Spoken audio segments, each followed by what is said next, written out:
Chapter 506. Huamin jogged all the way to Qinchu's car. As soon as he got out of the car, she immediately threw herself at him.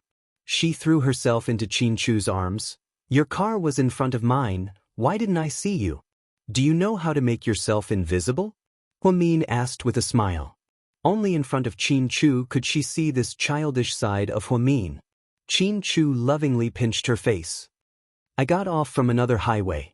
I went to D City in the afternoon and came back from there." No wonder. When Huamin got off work, she was too tired to change her clothes, so she came back in her white hospital gown. She smelled like formalin. When she threw herself at Qinchu, the smell stained his shirt. "Honey, how dedicated are you to your job? You came back with the smell of formalin." "What? You don't like it?" Huamin half threatened her. "No, I like it a lot. That's more like it." The couple chatted and laughed as they walked into the mansion hand in hand. Uncle Lee had already prepared dinner. It was Thai style, and there was even pineapple rice that looked, smelled, and tasted great. When Huamin saw the food, her appetite was whetted. "Eat slowly." Qinchu didn't know whether to laugh or cry when he saw how she ate. Then he thoughtfully handed her a glass of water.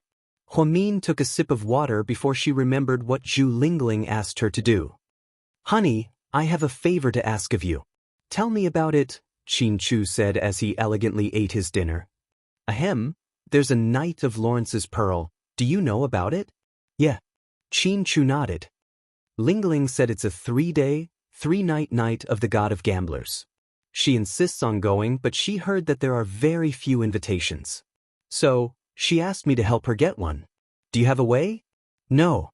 Qinchu directly refused. "Huamin, how is that possible?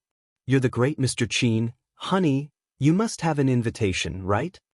Huamin didn't want to make Lingling happy for nothing. Moreover, with Qinchu's status and ability, it was impossible for him to get an invitation. Who would believe that? Qinchu slowly put down the fork on the edge of the steak. "Honey, I really don't have an invitation." "How could that be?" Huamin was a little disappointed, because she felt that Qinchu's expression didn't seem to be fake. But when Huamin heard the word, but, a glimmer of hope was reignited in his heart. "But I don't need an invitation. I can bring as many people as I want."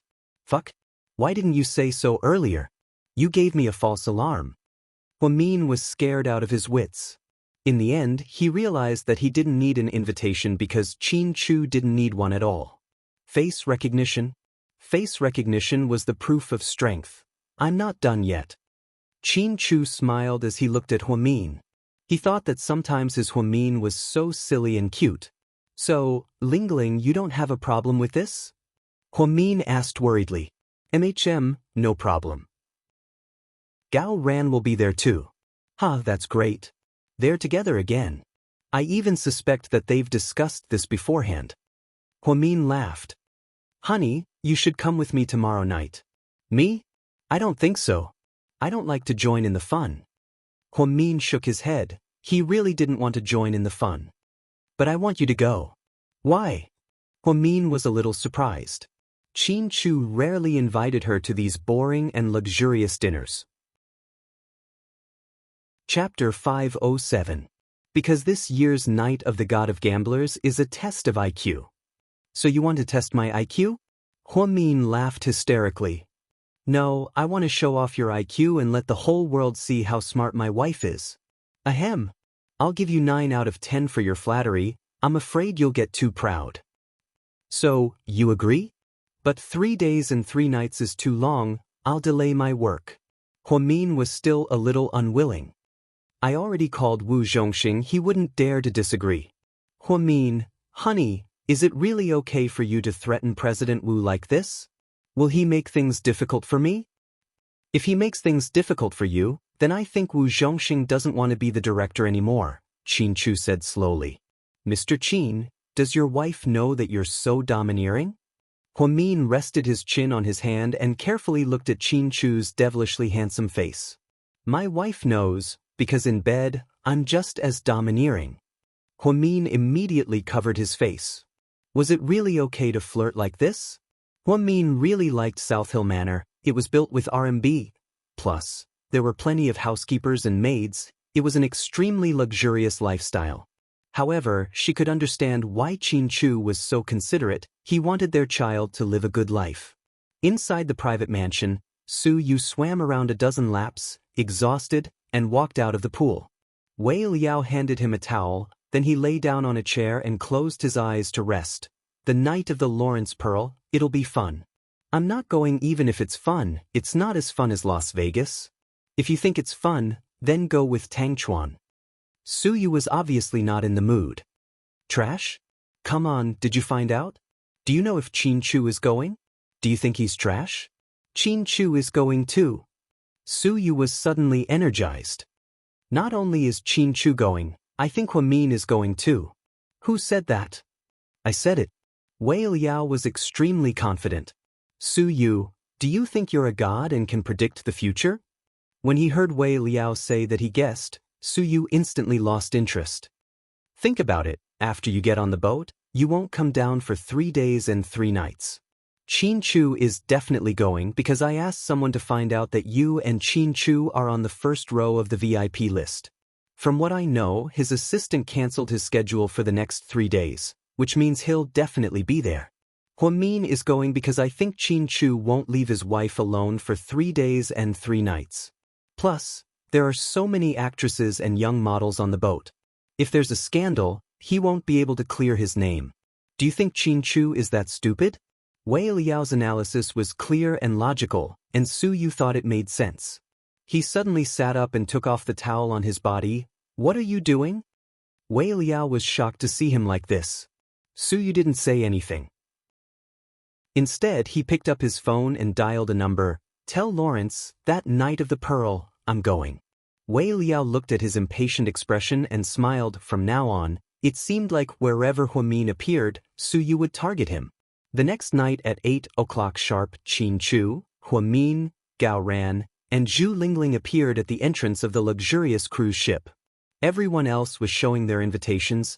Qin led them all the way, and no one dared to stop him. They couldn't help but marvel at his power. Do you know what the winner of the Night of the Gambling God will receive as a reward? Qin smiled meaningfully as he looked at them and asked. Chapter 508.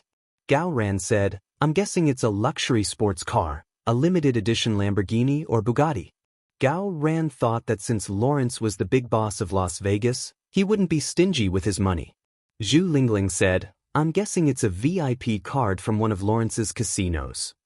That's such a lame guess. Who would care about a VIP card? Gao Ran said in disdain. I think you're lame too. This time, even Huamin was on Gao Ran's side. Okay. Zhu Lingling obediently shut her mouth. Honey, what do you think? Qin was looking forward to Huamin's opinion because he was always smart. Huamin thought for a moment and said, since Lawrence is the big boss of a casino, then it must be related to money. I'm guessing the final reward will be US dollars. Fifth.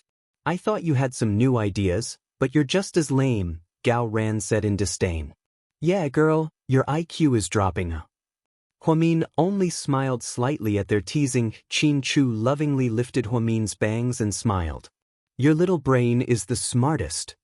Hey, what do you mean? Don't tell me Huamin guessed it right? That's right, it's US dollars. Qin nodded. Fuck. So it's really money. That's so tacky, Gao Ran complained. Money was simple and crude, but none of them had thought of it. Huamin was more shallow, so he guessed correctly. At this moment, Qin continued, this time, our city's VIP list consists of 100 people. Everyone has to pay a deposit of $200,000 in advance, which is also considered the entrance fee. In the end, these 100 people will compete. The winner will win the 100 people's US dollars, and Lawrence will sponsor 50% of the total amount. In other words, the total amount is close to 120 million. Lawrence will subsidize 60 million, and the champion will get 180 million as a prize. 180 million, isn't that too exciting? Gao Ran was dumbfounded. You rich people really know how to play. You play with your heartbeat. Zhu Lingling sighed. So, hubby, you brought the 3 of us in, and the four of us paid a total of 800,000 yuan? Huamin also found it hard to accept. If he had known earlier, he wouldn't have come, okay? What a prodigal. Let me correct you, it's not 800,000. Honey, it's 800,000 US dollars, which is 8 million yuan. Qin Chu chuckled. Ahem. For 8 million yuan, that's a lot of money. It's enough for us to go to Las Vegas for 3 days, okay? Why do you have to spend so much money? Huamin wanted to cry, but no tears came out. Although she was married to a rich man and her husband was very rich, she still didn't like to spend money like this. It was 8 million yuan. How could they just throw it away like this? Don't worry, honey, we'll work hard to earn it back. Are you going to win the championship? You're crazy.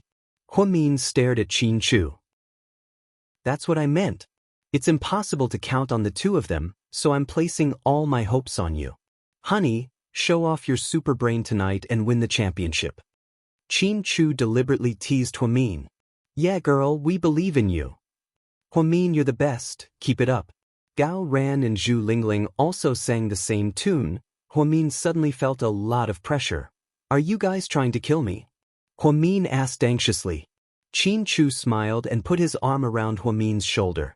Okay, I won't tease you anymore, let's go in. Qin Chu scanned his fingerprint and the four of them instantly received VIP cards. Needless to say, this was a money-burning night. Even the VIP cards were plated with real gold, so Zhu Lingling jokingly asked if they could take it with them when they left. However, the other three all rolled their eyes at her. They were already on the boat, so why would they care about the gold-plated card? Zhu Lingling was also useless. You can just rely on your looks to attract a rich guy, but if you take away the gold card, you'll lose fans, Huamin said on purpose. Then he observed Gao Ran and sure enough, he didn't look very comfortable. Ahem. Yeah, why don't you just pick up a rich guy or something so that you don't have to come here for nothing, Gao Ran said against his will.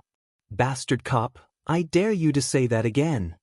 Zhu Lingling was clearly unhappy as she glared at Gao Ran angrily. Chapter 509. You heard wrong. Maybe I was just saying, the moon is so round tonight, huh? After speaking, Gao Ran purposely looked up into the sky. Gao Ran knew he was in the wrong, so he didn't dare to say anything else. Qin Chu and Huamin looked at each other and smiled. Qin Chu and the other three were dressed very conspicuously. Qin Chu wore a custom-made black suit. Gao Ran, on the other hand, wore a navy blue half-length suit. Zhu Lingling was very pretty. She wore a mermaid skirt and a white Korean-style lotus-leaf sleeve t-shirt. She wore golden heels, and her long hair was wavy. She looked mature and sexy. Huamin, on the other hand, was dressed in the weirdest way. He didn't seem to fit in at all with the guests here. Of the guests tonight, the men were all in suits, while the women were mostly in evening gowns or miniskirts. Each of them was prettier than the other. Huamin, on the other hand, only wore a black hoodie with a Mickey Mouse pattern on it. The hoodie was simple, and the pants were loose and tight. On his feet was a pair of white sneakers. He was dressed like a student, too casual. The most unbearable thing was that he was wearing a pair of black spectacles. It covered that pair of beautiful and clear eyes. His hair was combed into one of the most popular buns of the year. It matched his outfit, but it really wasn't suitable for tonight's occasion. To be honest, before they left, Huamin was conflicted and didn't really want to come, so he didn't dress up. Girl, I suggest you change your clothes. You look so forgettable, like a passerby, Zhu Lingling suggested. Yeah, Huamin, I don't want to criticize you, but as a young lady of GK, you shouldn't dress up like a prostitute. Even if you don't amaze everyone, you should at least be memorable, right? Gao Ran agreed with Zhu Lingling. It's fine. This isn't a beauty contest. Besides, my husband doesn't mind me. You two should stop nagging. After saying that, Huamin naughtily hugged Qin Chu's arm and shook it like a little girl. Qin Chu didn't say a word. He just held Huamin's hand, his eyes full of love. No matter what Huamin wore, he looked good in Qin Chu's eyes. There was no doubt about that. Not far away, Su Yu's group arrived. There were 7 or 8 of them, and they were all tonight's VIPs. Su Yu was in the lead. and Wei Liao and Tang Chuan were on his left and right respectively. Su Yu was wearing a white shirt and black casual pants. He looked clean and fresh, and his looks were off the charts. Although he wasn't as monstrous as Qin Chu, he definitely wouldn't lose in terms of aura. Young Master Su, President Su, hello, Young Master Su. Along the way, the guests all nodded and greeted Su Yu when they saw him. I think that's Huamin in front, Wei Liao said in a low voice after taking a closer look. I'm not blind. Su Yu had seen Huamin a long time ago, and his eyes never left him. It was just that her public display of affection with Qin Chu made Su Yu's heart thump a little, so he was in a bad mood. Ahem, this Huamin is really something. He's always showing off his love. As the saying goes, those who show off love die quickly. So, I don't think they'll be together for long. I suggest you make a move soon, Tang Chuan laughed. I won't let you down. Su Yu gritted his teeth and said one word at a time. Then he strode forward. After they got onto their beds, they took their gold cards and went to their respective rooms according to the room numbers on the cards. The cruise ship was 8 stories high. It was said that there was a bar, a gym, a billiard hall, a KTV, a nightclub, a restaurant, and everything else. It was like a moving 5-star hotel. There was even a shopping mall, an indoor swimming pool, and a mini-golf course. It was extremely luxurious. How about, I sleep in the same room as Huamin? Zhu Lingling suddenly suggested when they were going to separate rooms. Qin Chu, Huamin. Chapter 510. Zhu Lingling, is it really okay for you to interfere with a couple's love? Gao Ran looked down on her. But I don't dare to sleep alone, I'll have nightmares. Zhu Lingling pouted. Don't you have Gao Ran? I don't think that's a good idea. Men and women shouldn't touch each other. Zhu Lingling smiled awkwardly. Don't worry, I won't do anything to you. Why are you being so pretentious? Even if you want to do something to me, I don't want to do anything to you, Zhu Lingling retorted.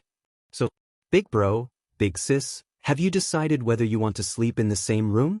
Or do you want to sleep in separate rooms? Huamin asked with a smile. I'm fine with anything. Gao Ran pouted and didn't say anything else. I want to with you, ahem. Qin Chu coughed at the right time.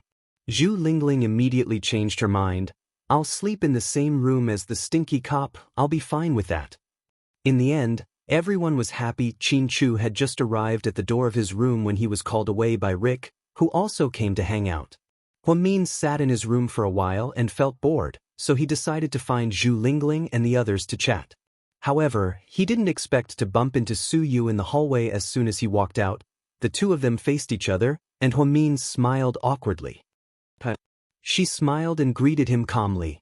Perhaps she was a bit nervous, but her glasses slowly slid down. Su Yu reacted quickly and caught the glasses. Then, he slowly opened them and put them on Huamin's delicate little face. Tonight, you're very beautiful, Su Yu said seriously as he looked at her. Don't joke around.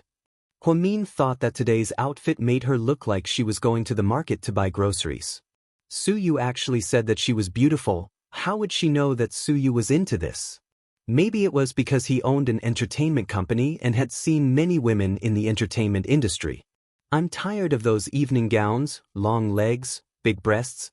Therefore, when he saw Huamin's childish student outfit, Su Yu actually liked it very much. Especially the Mickey Mouse pattern on the shirt, Su Yu thought it was cute no matter how he looked at it. If they weren't in public, if Huamin wasn't a married woman, he really wanted to force her into a corner and slam her against the wall. I'm not joking. I'm serious. Just as Huamin was about to say something, he heard Qin Chu walk over from behind and put his arm around Huamin's waist.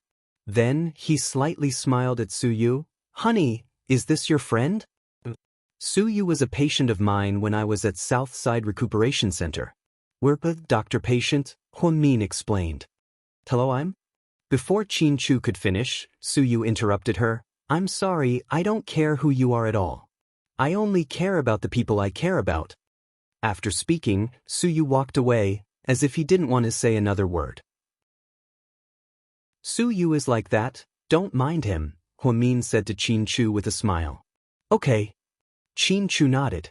Then, he hugged Huamin and went back to their room.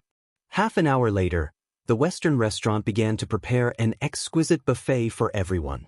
More than 100 people sat in the spacious restaurant, eating high-end food and drinking fine wine. The atmosphere was very good. Near the end, a man with blonde hair and blue eyes who looked to be in his 50s walked to the center of the stage. "Is that Lawrence?" Gao Ran asked. "No, he's only Lawrence's assistant. Right now, we can't see Lawrence in person. He'll only appear at the last moment of the third day," Chu said slowly. "In 30 minutes, I'll be waiting for everyone at the Cloud Hall. 50 people will be eliminated tonight. Good luck," he said in English. Many people sighed after they understood what he meant. They felt that it was too cruel to eliminate 50 people on the first day. 200,000 USD.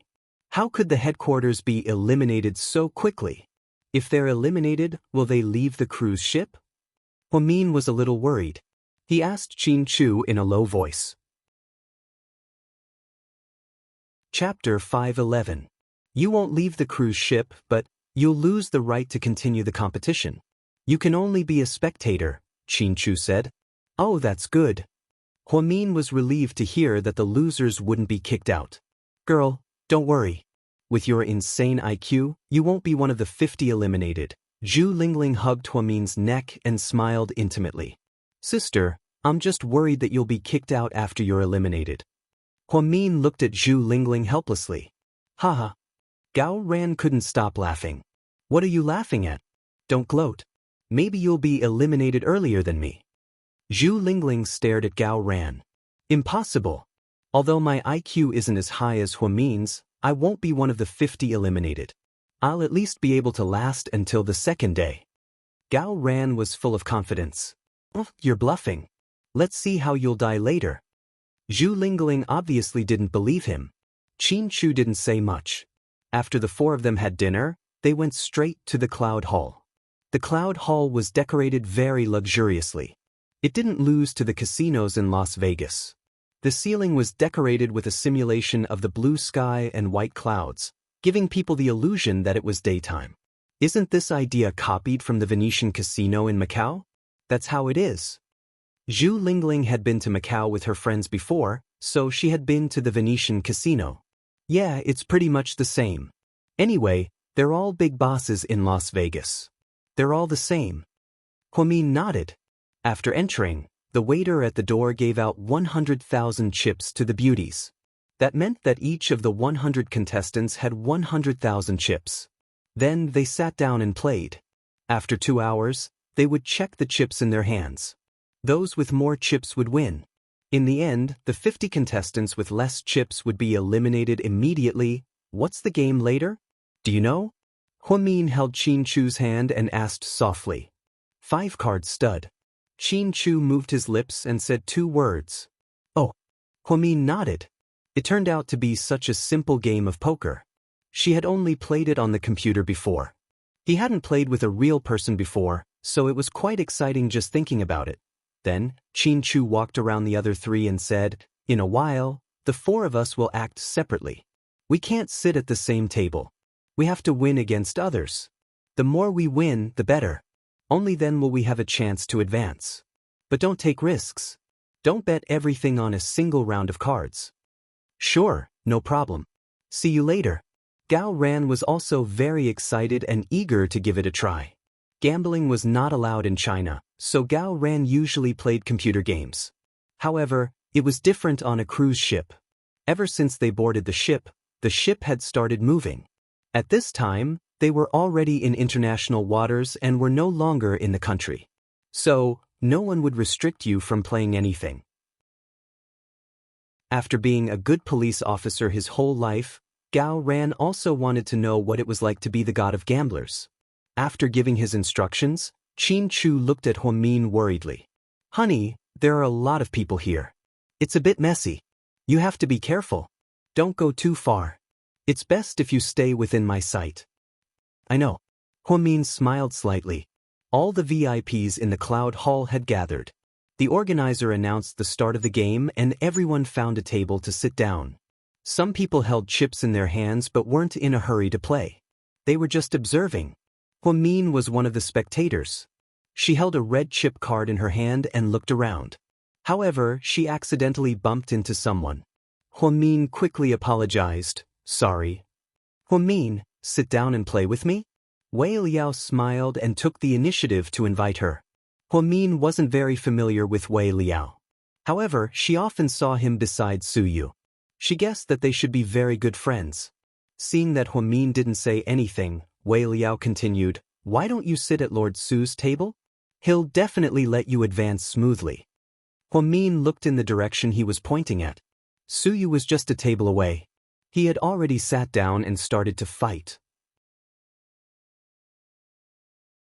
Chapter 5:12. Thank you for your invitation, but I'm in a hurry to play. You guys can go first. Huamin smiled and declined Wei Liao's invitation. Then she slowly walked around and looked around. She found that many people could not hold back and had already sat down. Huamin wanted to try her luck. She saw that there was a table beside her that lacked a seat, so she sat down beside her. Opposite her was an elderly woman in her 50s. She wore heavy makeup and was slightly chubby.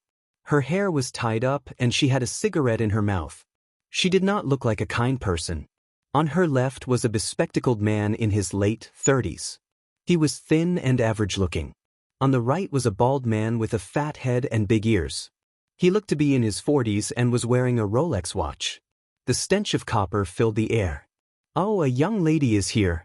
We can reveal our cards now." The bald man smiled wretchedly. The others did not speak. The dealer standing at the side immediately said, "Everyone is here. We can deal now. Before we deal, please place your bets." The smoking auntie immediately threw in 1,000 yuan worth of chips. Then, the bespectacled man threw in his chips as well. Huamin and the bald man threw in their chips at the same time. They had a total of 4,000 yuan worth of chips. When they called out their cards later, it would not be lower than 1,000 yuan. It seemed that they were not playing very well. It was not an exciting scene that would determine the winner or loser. "Okay, we'll deal now." After the dealer finished speaking, he put on his white gloves and started to deal the cards. Card stud was relatively simple. There were 28 cards in total, 8-9-10 hyuke. Then they would compare the big and small cards. Everyone would start with 2 bottom cards that only they could see. Then they would give out 3 name cards that everyone could see. Finally, they would compare the big and small cards. Huamin was not very lucky. The 2 bottom cards she got were 8s and 9s. If both cards were 8s, she could get 3 8s and blow it up. However, it was really unlucky to get an 8 and a 9s. Huamin noticed the smoking auntie. After she saw the bottom cards, the corner of her mouth curled up. She was very pleased with herself. Then the dealer began to give out the name tags. The smoking auntie's first name tag was K, the bald guy's was J, the glasses guy's was J, and Huamin's was Q. The auntie had the most chips, so she said, $3,000. Then she threw in 3,000 chips. The bespectacled man hesitated for a moment and finally said, "I'm not following." Then he put down his card and forfeited. Huamin threw in 3,000 chips and said, "Call." Baldy also took out 3,000 chips and threw them in. "Follow." In the second round, the woman got an ace, the Baldy got a queen, and Huamin got a jack. The auntie was the biggest again. She took another $5,000 and threw it in. $5,000. Before Huamin could say anything, the Baldy immediately put down his card. "I'm not following." He forfeited. The auntie smiled proudly. Then, she looked at Huamin provocatively. If Huamin also forfeited, then it would mean that the chips that everyone had thrown in just now and the bottom cards that they had placed earlier all belonged to the auntie. Huamin calmly picked up his chips. Just as he was about to throw them in, the Baldy reminded him, "Girl, she has an ace and a king, which is 28 points. You have a queen and a jack, which is 23 points. You've already lost 5 points. If your bottom card isn't big enough, you'll lose for sure. It's not the last round yet. No one knows what the result will be. Who knows, maybe I'll get a big one in the third round." After saying that, Huamin threw in 5,000 chips without hesitation. The others looked at her in disbelief. They didn't expect this young girl to be so bold. Hurry up and give out the cards. The auntie seemed a little impatient. The dealer immediately gave out the cards for the third round.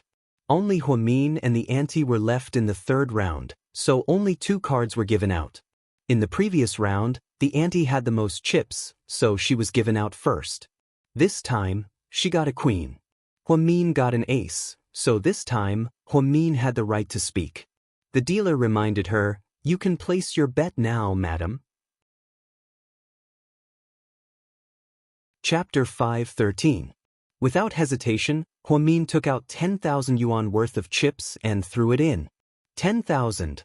The surrounding crowd was in an uproar. 10,000 yuan was quite a lot. After all, everyone only had 100,000 yuan worth of chips. The smoking auntie was originally full of confidence, but when she saw how generous Huamin was, she suddenly hesitated. Her 3 name cards were KAQ, and her bottom card was AK. Huamin's 3 name cards were QJA, and her bottom cards were 8 to 9. Whether it was name cards or bottom cards, Huamin was bound to lose. However, the others didn't know what Huamin's bottom card was, and they only saw how brave she was to bet 10,000 yuan. The bespectacled man said, "This girl probably has a straight flush. A straight flush would be 89. 10, JQ or 10. JQKA, or something like that." Therefore, when they saw that Huamin's name cards were QJA, they thought that her bottom cards were K and 10. "Ma? Do you want to call? If so, please place your bet," the dealer reminded the smoking auntie. She hesitated for 5 seconds, then raised her head to look at Huamin. She saw that this little girl had a confident look on her face. Then she gritted her teeth, put down her cards, and said dejectedly, "I'm not calling. I declare that this lady wins." Seeing that she gave up, the dealer pushed all the chips in front of Huamin with a ruler. Huamin won 14,000 yuan in 1 round, and she was extremely satisfied. "What's your bottom card?" The auntie took one last puff of her cigarette, then threw it on the ground and stomped on the cigarette butt. She was somewhat unwilling to give up and asked Huamin. Huamin smiled, then used her slender fingers to flip over her territory. Once again, everyone's jaws dropped. She only had 8 and 9. She had so much less than her opponent, yet she still dared to bet 10,000 yuan worth of chips. Wasn't she looking for death? What the night?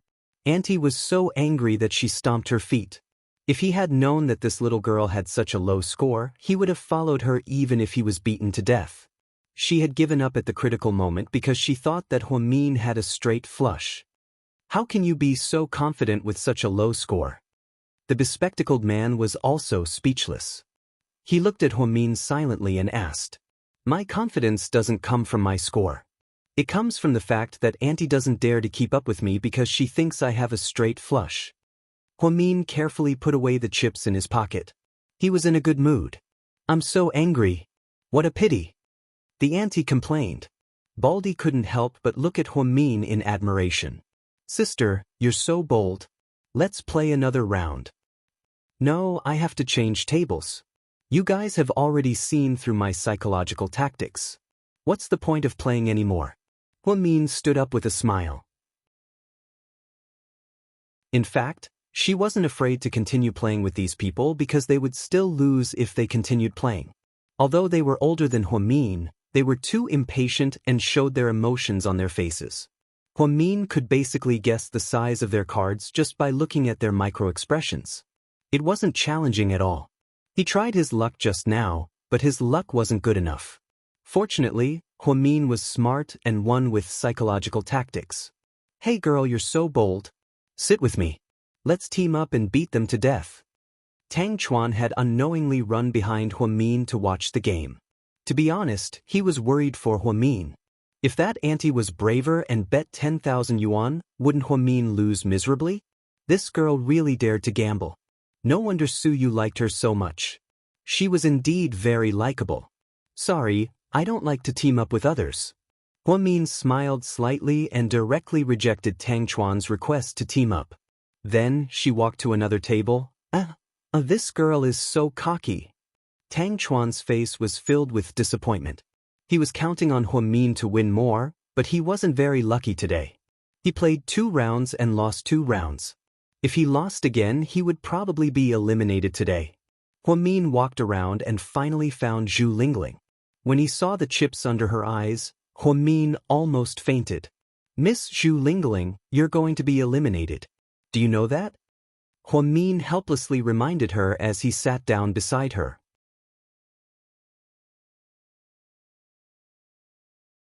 Huamin turned around and thanked him. Thank you, uncle. I like to play cards with good players. It's very interesting. You have guts. Little girl, I admire you, a male player across from her said with a smile. Huamin didn't say anything. She just took out all her chips and placed them on the table. It wasn't much, just a little over 110,000, but it wasn't little either. Deal the cards. Time is limited, Huamin looked up and said to the dealer. She didn't want to chat at all. It was a waste of time. The dealer nodded and began to deal. Huamin was luckier this round. Both of her cards were KK. The man across from her was bigger and had 2 AA cards. The other 2 players had already forfeited. The chips on the table had reached around 50,000 yuan. This little girl is going to lose.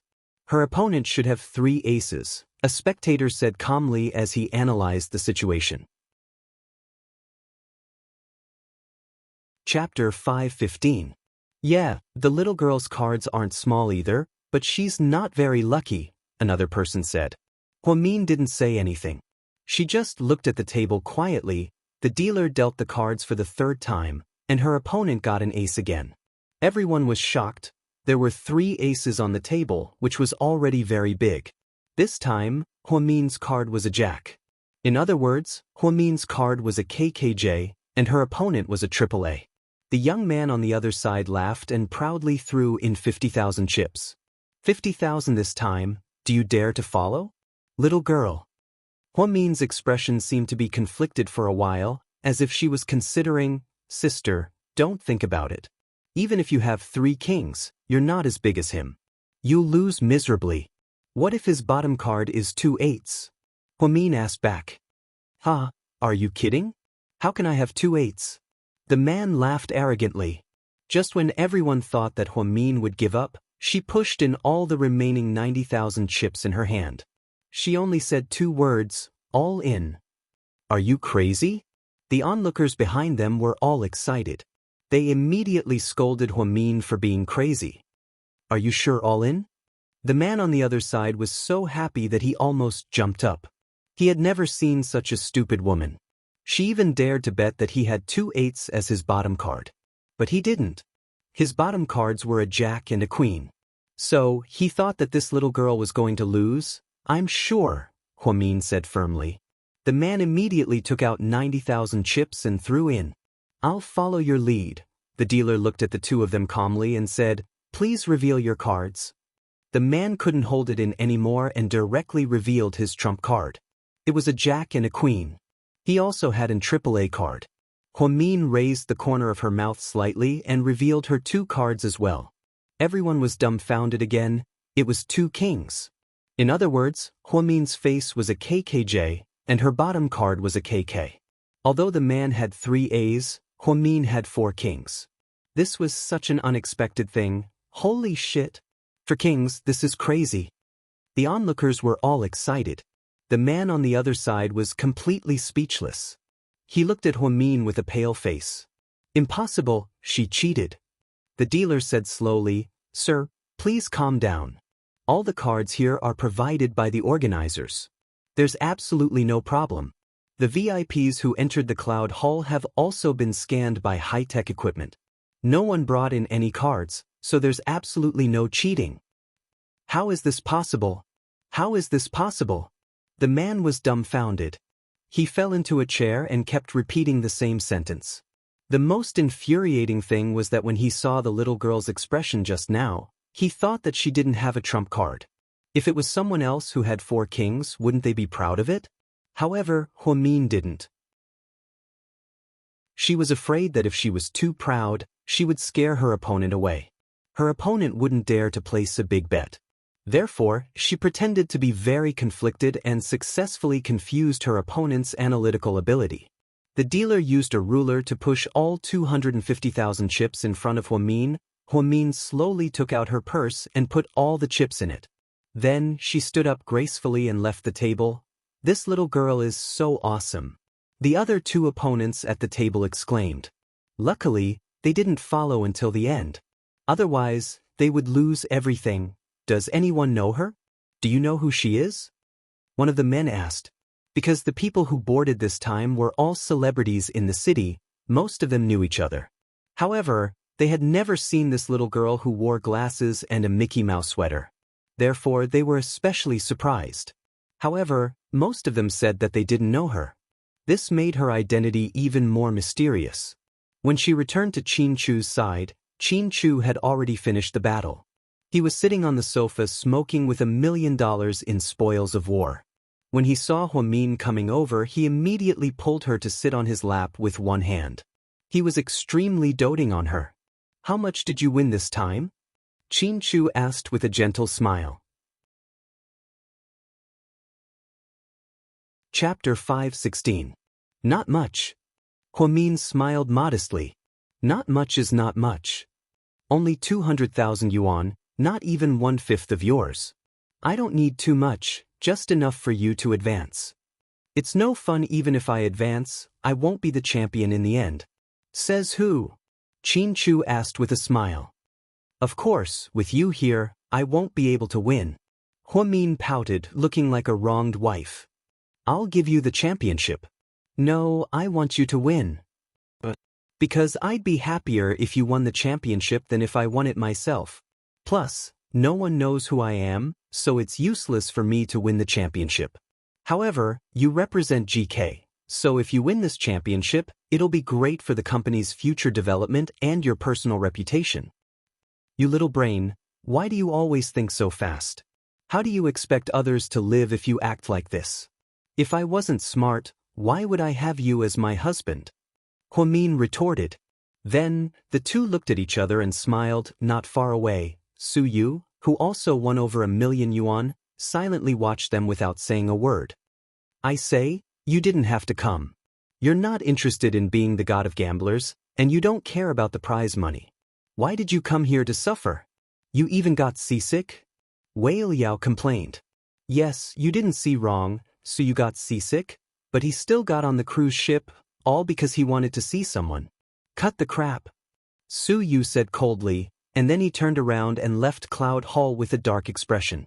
After 2 hours of competition, Gao Ran and Zhu Lingling were both eliminated because they lost all their bets. Some who won a little money were also eliminated, and the remaining 50 would compete in the second round tomorrow. "Honey, do you know what we're competing in tomorrow?" Huamin asked excitedly. "Fight the landlord." Huamin, fight the landlord? Are you sure? Is there really no mistake? Huamin felt that it was a bit ridiculous. Wasn't it too low to compete in such a big venue? "Who knows? Yes." Qin Chu smiled. After returning to his room, Qin Chu took out his laptop and contacted Assistant Yang for a video conference. Huamin wanted to look for Ling Ling, but he suddenly wondered if he would disturb the couple if he went over at this time. Just as she was hesitating at the door, she suddenly saw Wei Liao walking towards her. "Huamin, can you follow me to see Su Yu?" "What's wrong with him?" Seeing Wei Liao's anxious expression, Huamin had a bad feeling. He was seasick and vomited a lot. "Seasick?" Huamin was a bit surprised. Then, without another word, he followed Wei Liao to Su Yu's room. Because they were all VIPs, their rooms were all on the most luxurious floor. They were all executive suites. Also, they were on the same floor, so after walking for a few hundred meters, they arrived at their destination. When Huamin walked in, Su Yu was still leaning against the toilet bowl in the bathroom, vomiting like crazy. "Su Yu, I invited the god." "Oh no, I invited the miracle doctor for you." After Wei Liao finished speaking, Su Yu immediately came back to his senses. He was lying in the bathroom in a sorry state. He looked very weak and his face was pale. However, the moment he saw Huamin, his eyes flashed with surprise, although it was only for a short moment. "Why you here?" He struggled to get up and took out a piece of tissue to wipe the corner of his mouth. I heard you were seasick. Huamin looked at him quietly. Su Yu nodded, then picked up a pack of cigarettes from the sink and put one in his mouth. Before he could light it up, Huamin rushed over, snatched it, and threw it into the trash can.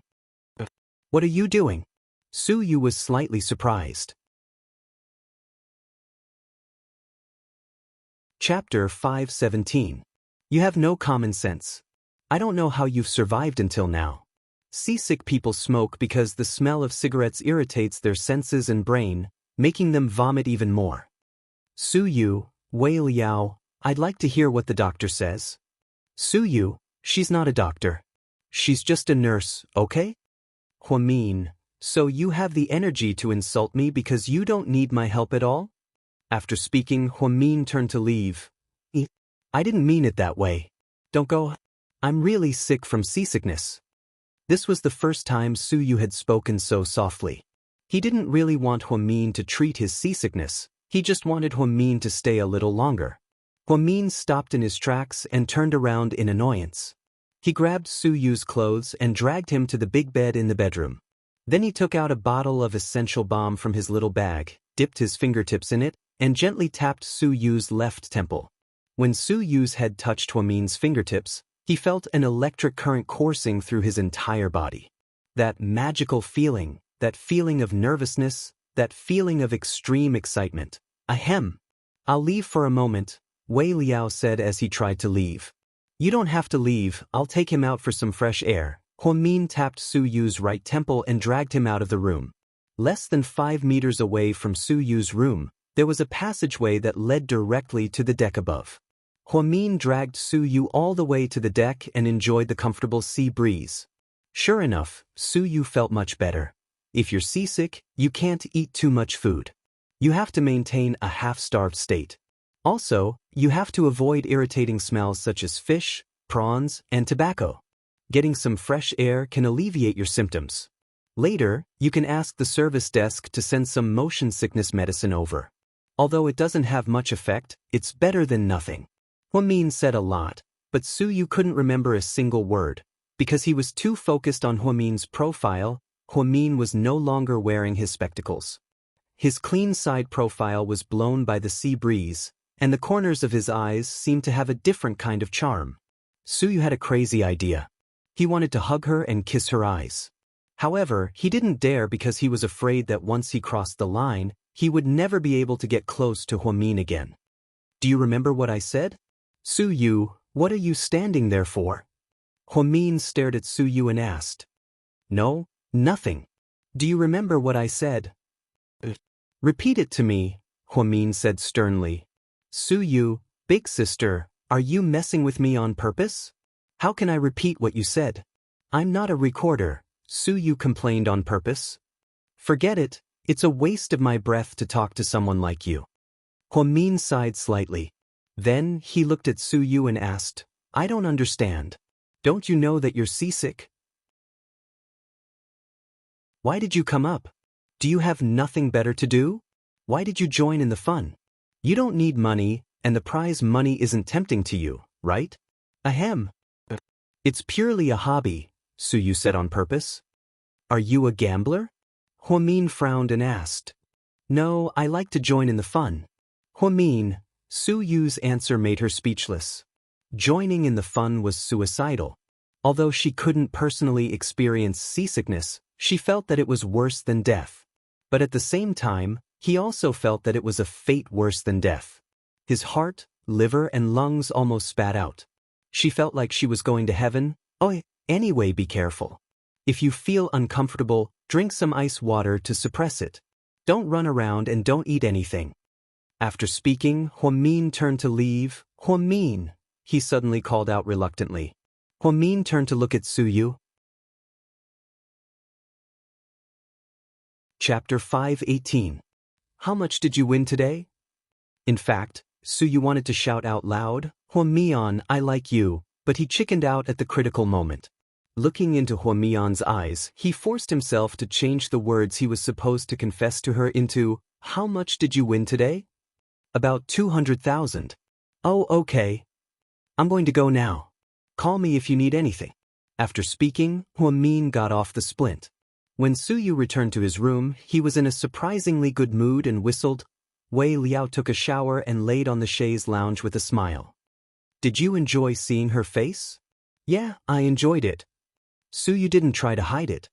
Don't you know how you looked at her just now? What look? Su Yu looked at Wei Liao in confusion.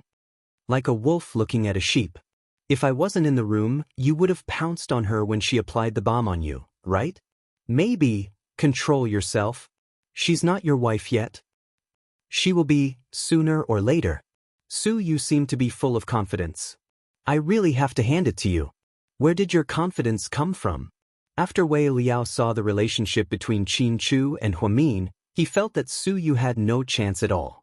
They were childhood sweethearts and had loved each other since high school. It was hard for outsiders to get involved. Mao Zedong once said that people should have dreams. What if they come true? Wei Liao froze. Did Mao Zedong say that? I won't pursue the matter if it was Mao Zedong or not. But, don't you think it makes sense? Su Yu asked back. Wei Liao, I don't think so. Su Yu, when Huamin returned to his room, Gao Ran and Zhu Lingling were there as well. Where did you go? I called you, but you didn't answer. My phone is out of battery. Huamin lowered his head and took out his phone, only to find that it was switched off. She didn't want to hide the truth about Su Yu from Qin Chu, but since Lingling and Gao Ran were here, she didn't mention it. After all, this was a private matter, and it wasn't good for more people to know. Fortunately, Qin Chu didn't ask her where she went. Let's go to the bar. I heard that the waiters in the bar are all handsome foreigners. Zhu Lingling pulled Huamin away. Qin Chu and Gao Ran followed behind him. The four of them went to a luxurious bar in the middle of the cruise ship. There were many people inside. There was a performance on the stage. It was a pole dance. A Russian girl had a great figure and big breasts. Don't look. Before Qin Chu could look, Huamin reached out and covered his eyes. Huamin, aren't you being too strict? He can't even look. Gao Ran immediately felt bad for Qin Chu. No, he can only look at me. Huamin smiled domineeringly. Qin Chu hugged her waist lovingly and smiled. Oh my God, you're abusing me again. You're so annoying. Zhu Lingling turned her head away and drank her beer gloomily. Don't drink so much. Gao Ran reminded her. What, are you afraid that I'll rape you if I get drunk? Ahem. Gao Ran almost choked on his beer. Let's go, girl, let's go dance. I don't know how to dance, Huamin replied. It's okay, just dance. No one will laugh at us. Then, before Huamin could say anything, Zhu Lingling dragged her onto the dance floor. The loud music was deafening, and Huamin felt like her head was going to explode. Just then, a few men looked over from not far away. Hey, isn't that the girl who beat you at the Cloud Hall today? She has a great figure and is so cute. Yeah, I think she's cute too. She looks like a sweet, naive girl. She should be a student, the man who fought with Huamin said with interest. Then why don't you go? If you can't win at the table, you can conquer her in bed. A few rich second-generation heirs laughed and talked about Huamin. The man who fought with Huamin, under the encouragement of the other men, walked over arrogantly. Hey, little sister, we meet again? He stood behind Huamin and greeted her. Huamin turned around and looked at him, but she didn't seem like she was going to say anything. Chapter 5:19. Sis, are you alone? The man's way of flirting was really old-fashioned. What do you want? Huamin looked at the man and was confused. I lost to you today, but you're really good. Let's be friends. My name is Wang Hao. Sorry, I don't make friends with strangers. Huamin turned on his pretentious mode.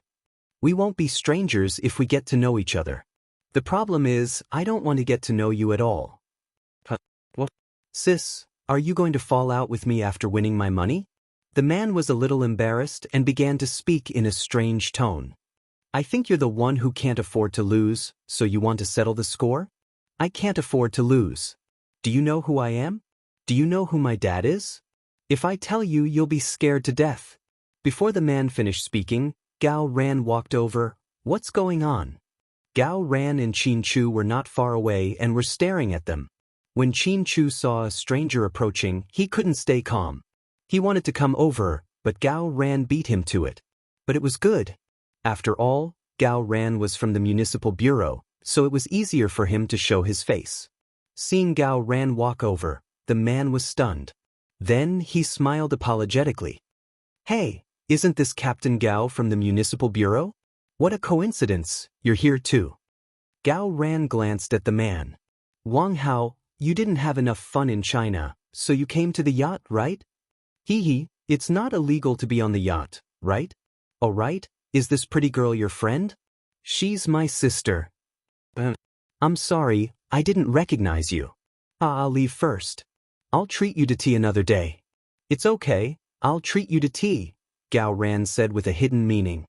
The man was so scared that he ran away. Of course, he didn't want to go to the municipal bureau for tea. Who is that person? Did he run away with his tail between his legs like a dog? Zhu Lingling laughed. He's a small entrepreneur. His father used to be a member of the local tax bureau. He's a little rich second generation. However, this kid is not doing his job properly. His business is almost bankrupt. He's often detained by our city bureau because he gathers people to gamble. He's a crazy gambler. I heard that he lost more than 20 million in one night in Macau last year. In the end, he didn't even have a ticket to come back. What a wastrel. Zhu Lingling sighed. Huamin, are you all right? Gao Ran asked. It's nothing. I played with him at the same table during the day and won a lot of money from him. He's probably here to pick a fight. Not anymore. He knows who I am. Huamin nodded. Then, the three of them returned to the table at the bar and drank cocktails. What a pity that Huasiqian didn't come to such a grand occasion, Gao Ran suddenly said. He's never been interested in gambling, Qin Chu said faintly. Yes, he's interested in women. I heard that this kid is very, very perverted. He's looking for a woman every night. His desire is frightening.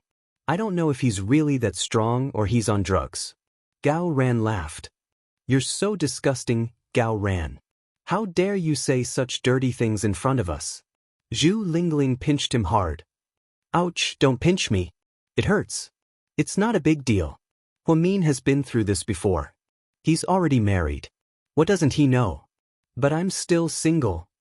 You're not married, so you know more than other married people. I'm not even hesitating to expose you. Just stop and take a nap. Ahem. Zhu Lingling felt awkward and didn't say anything else. Huamin hugged Qin Chu's arm and listened to the bar singer's English song. He seemed to be in a good mood. Wifey, Qin Chu said in a low voice. Huamin looked up at his handsome face. If I lose to Su Yu in the championship, will you be disappointed? Qin Chu asked in a very low voice that only the two of them could hear. Chapter 520.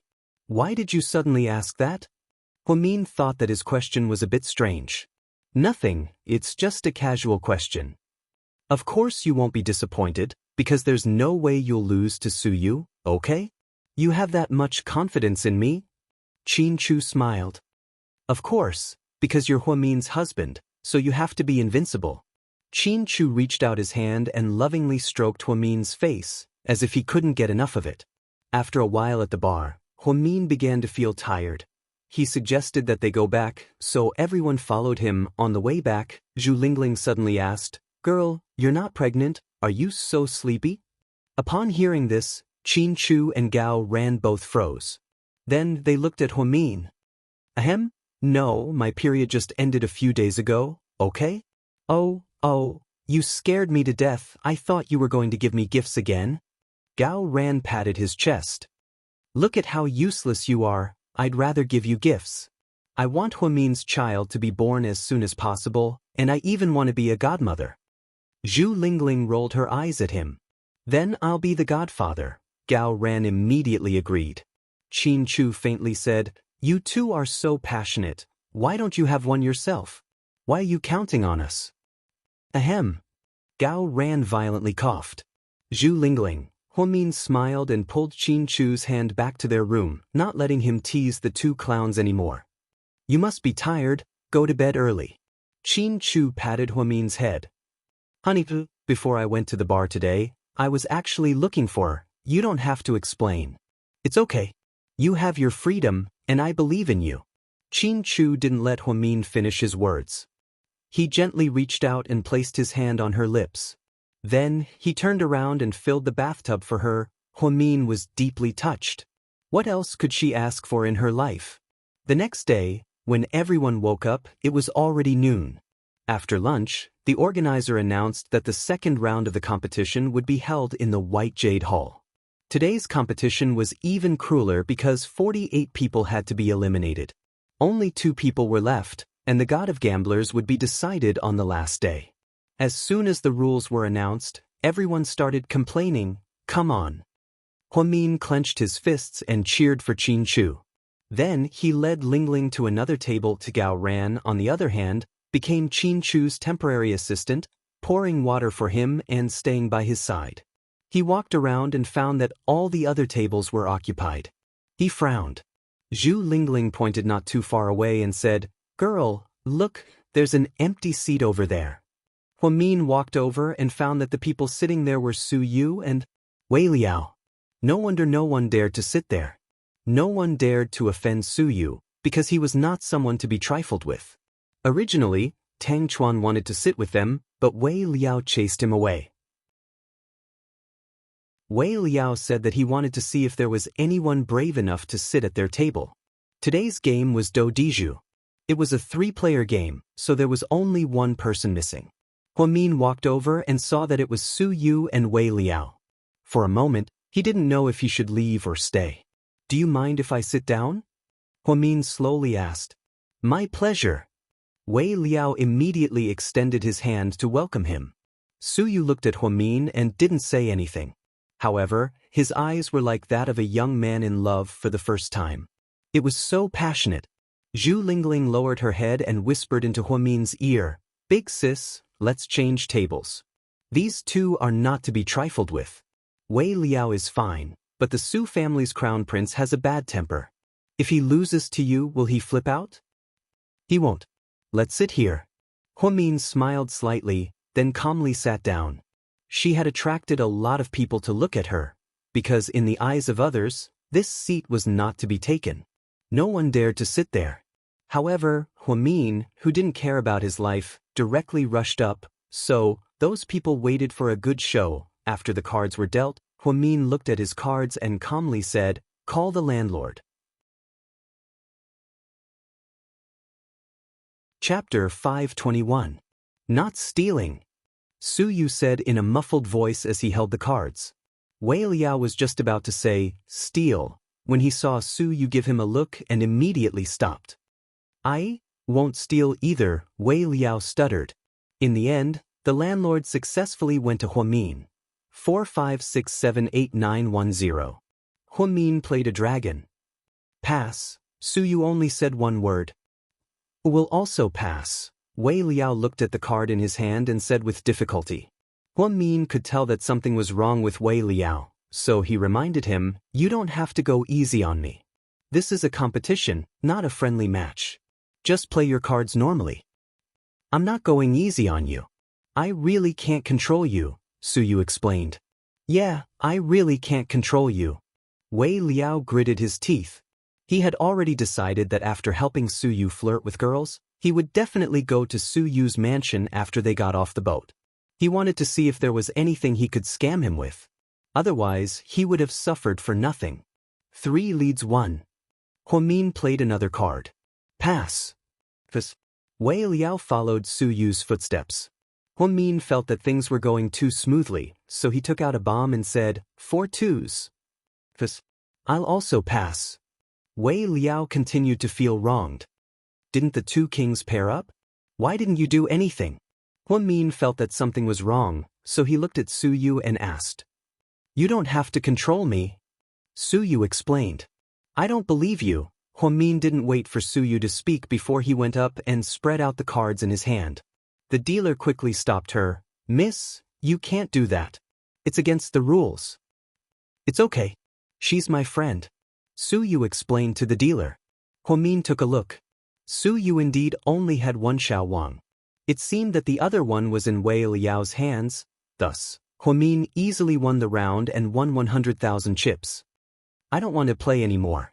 Huamin didn't want to play the next round because Su Yu and Wei Liao gave in to her too much. It wasn't fun. What happened? You guys are too insincere. I'll change tables. After saying that, Huamin threw down the chips that he was supposed to take away. Your chips? The dealer reminded him. I gave it to him. Pointing at Su Yu, Huamin said domineeringly. After Huamin left the table, Su Yu slowly pulled out another king from his sleeve. He did have a pair, but he didn't care, he was just that stubborn. Wei Liao glanced at Su Yu and laughed. You rich people sure know how to play. You even took apart 2 kings and hid them. Your flirting skills are unparalleled. Su Yu smiled and didn't say anything. He picked up the 100,000 chips that Huamin left behind and felt very happy. Hey, what's going on? Why do I feel like something's wrong? You and Su Yu seem to have something going on? Girl. Zhou Lingling wasn't stupid. She noticed that something was wrong and asked mysteriously. What do you mean something? Don't make wild guesses. Mr. Qin might get jealous. Huamin lowered his voice and reminded her. It's true. Hurry up and tell me, how do you know Su Yu? You guys seem to be quite close. Just now, that guy and his friend purposely went easy on you. Even if you played the smallest hand, they wouldn't play a hand. Most importantly, you didn't even want to take the 100,000 chips and gave them to Su Yu. Oh my god, you're full of adultery. Zhou Lingling kept asking. Damn, what adultery? It's not that complicated. When he was recuperating, he was in the area I was in charge of. It's a doctor-patient relationship, understand? Huamin explained. No way, I heard that when Su Yu was recuperating at Southside, he had a scandal with a nurse. That nurse couldn't be you, right? Zhou Lingling asked excitedly as she grabbed Huamin's shoulder as if she had discovered something new. Chapter 522. It wasn't me, Huamin immediately denied. I don't believe you, there's nothing I can do if you don't believe me. Huamin decided not to tell her because Zhou Lingling was too nosy. If he accidentally let it slip, it would cause unnecessary misunderstandings. The two chatted and laughed as they walked forward. After Huamin left the table, she continued to battle and won a lot more. However, she knew that no matter how much she won, she wouldn't be the winner because there would only be 2 players left. So, during the intense battle, Huamin once again met Su Yu. She didn't want to be at the same table as Qin Chu, so she could only battle against Su Yu. This time, Wei Liao was already eliminated. Next to Su Yu was a middle-aged man who looked more mature. Sit down, we meet again. Su Yu smiled. He was clearly in a good mood. Huamin sat down. After the cards were dealt, Huamin and Su Yu looked at each other when it was time to call the landlord. This round was very important because one of the 3 of them had to be eliminated, leaving only 2 players left. Is no one going to call the landlord? If no one does, then this round is over and we'll have to deal again, the dealer reminded them. He's calling the landlord. Huamin pointed at Su Yu and said word by word. Me. Su Yu was speechless. Who would call the landlord for someone else? Plus, his cards weren't good, so why did he have to call the landlord? Wasn't he just waiting to lose? If you want to call, hurry up and call, Huamin ordered domineeringly. Okay, I'll call the landlord. Su Yu couldn't resist the temptation of a beauty and finally gave in to Huamin's tyrannical abuse. The dealer was also dumbfounded. After dealing cards for so many years, this was the first time he saw someone call the landlord for someone else. Su Yu's cards were not good, but that uncle's cards were also very bad, because Huamin's cards were very good. However, she refused to call the landlord because she wanted to join forces with Su Yu to get rid of that uncle. She looked at the chips. She had won about 300,000 yuan, and that uncle had only won 200,000 yuan. Su Yu also had more than 300,000 yuan. If Su Yu won, then she and the uncle would each have half of their winnings. In the end, The person who was eliminated was still the middle-aged man. If he called the landlord and won, Su Yu would be in danger. The other party had deliberately gone along with him the last time, so there was no reason for him not to do him a favor at little cost. As a result, the following situation occurred. A7. Su Yu played his card. Little girl, you can't even handle this? The uncle was a little puzzled. Huamin retorted, I'm a dragon. Don't tell me you want me to disassemble the tubes? The uncle was helpless. In the end, it became the uncle versus Su Yu. The strange thing was, Huamin didn't care what the uncle played. Hey, do you know how to play landlord? He's the landlord? If you don't care about him, why do you care about me? The uncle was a little angry. I don't care about him.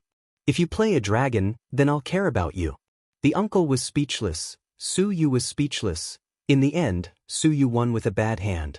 Huamin and the uncle each lost more than 50,000 yuan. After one round, the uncle was successfully eliminated. The dealer glanced at them and announced, you two will face each other. This time, it's 20 points. When Huamin heard that he had to face Su Yu for 20 points, he was slightly surprised. The person who advances will be the second winner of tonight's game. Tomorrow he will compete with the other winner for the championship, the dealer said. Only then did Huamin realize that he was already in the middle of a crucial game with Su Yu. It seemed like Qin Chu had already swept his opponents and won. 20 points. Do you want to play? Su Yu smiled. Since his opponent was Huamin, he was in a good mood. He probably didn't smile as much as he did today in an entire month. Not far away, Wei Liao and Tang Chuan began to gossip. Look at our Lord Su's mouth, it's about to reach the top. Isn't it just playing cards with Huamin? If it's a date, wouldn't he go to the heavens? Tang Chuan joked. Our Lord Su is spending a lot of money to make a beauty smile. Just watch, he'll definitely lose to Huamin, Wei Liao guessed. Su Yu. Huamin called out in a low voice. Yeah. Don't go easy on me this time. It's a fair battle. Before, Su Yu lost to Huamin on purpose. Huamin also helped Su Yu on purpose, so they were even. Therefore, Huamin thought that it was better to be fair this time. Otherwise, it would be boring. Chapter 523. Okay. Su Yu nodded. Huamin had made it very clear. If he continued to let him win, it would be a bit unreasonable. Su Yu knew that Huamin had a high IQ. Even if he didn't let him win, he would still win. Let's begin, Huamin said as he looked at the dealer. The dealer put on his white gloves and began to deal the cards for the two of them. The rules of 20 points were even simpler. Each person would be dealt once. If they had close to 20 points, they would win. Of course, it would be best if they had 20 points. If they overdid it, they would lose. The other party could choose whether they wanted more or not. The dealer first dealt to Su Yu. Su Yu immediately spread it out on the table. It was a red heart 9. The dealer then dealt to Huamin. It was a black heart 6. Su Yu said, let's continue. The dealer sent another card with a score of 7. 7 plus 9 was 16, which was very close to 20 points. The dealer then dealt to Huamin. It was a 10. 6 plus 10 was also 16, which was very close to 20 points. Zhu Lingling's heart began to beat wildly. Of course, she was praying that Huamin would win. The dealer looked at the same number and asked Su Yu, do you still want to deal? Let's continue. Su Yu said calmly. The dealer dealt another card. It was AK. In 20 points, JQ, KA, and so on, so Su Yu's score was 17. The dealer continued to ask Huamin, do you still want to deal? Huamin was also very calm. The onlookers sighed and broke out in a cold sweat for the two of them. The dealer dealt another card to Huamin. It was 3. 16 plus 3, which was 19 points. Zhu Lingling was so excited that she grabbed Gao Ran's collar and said, girl, you're going to win. Big sister, I saw it. I'm not blind, okay?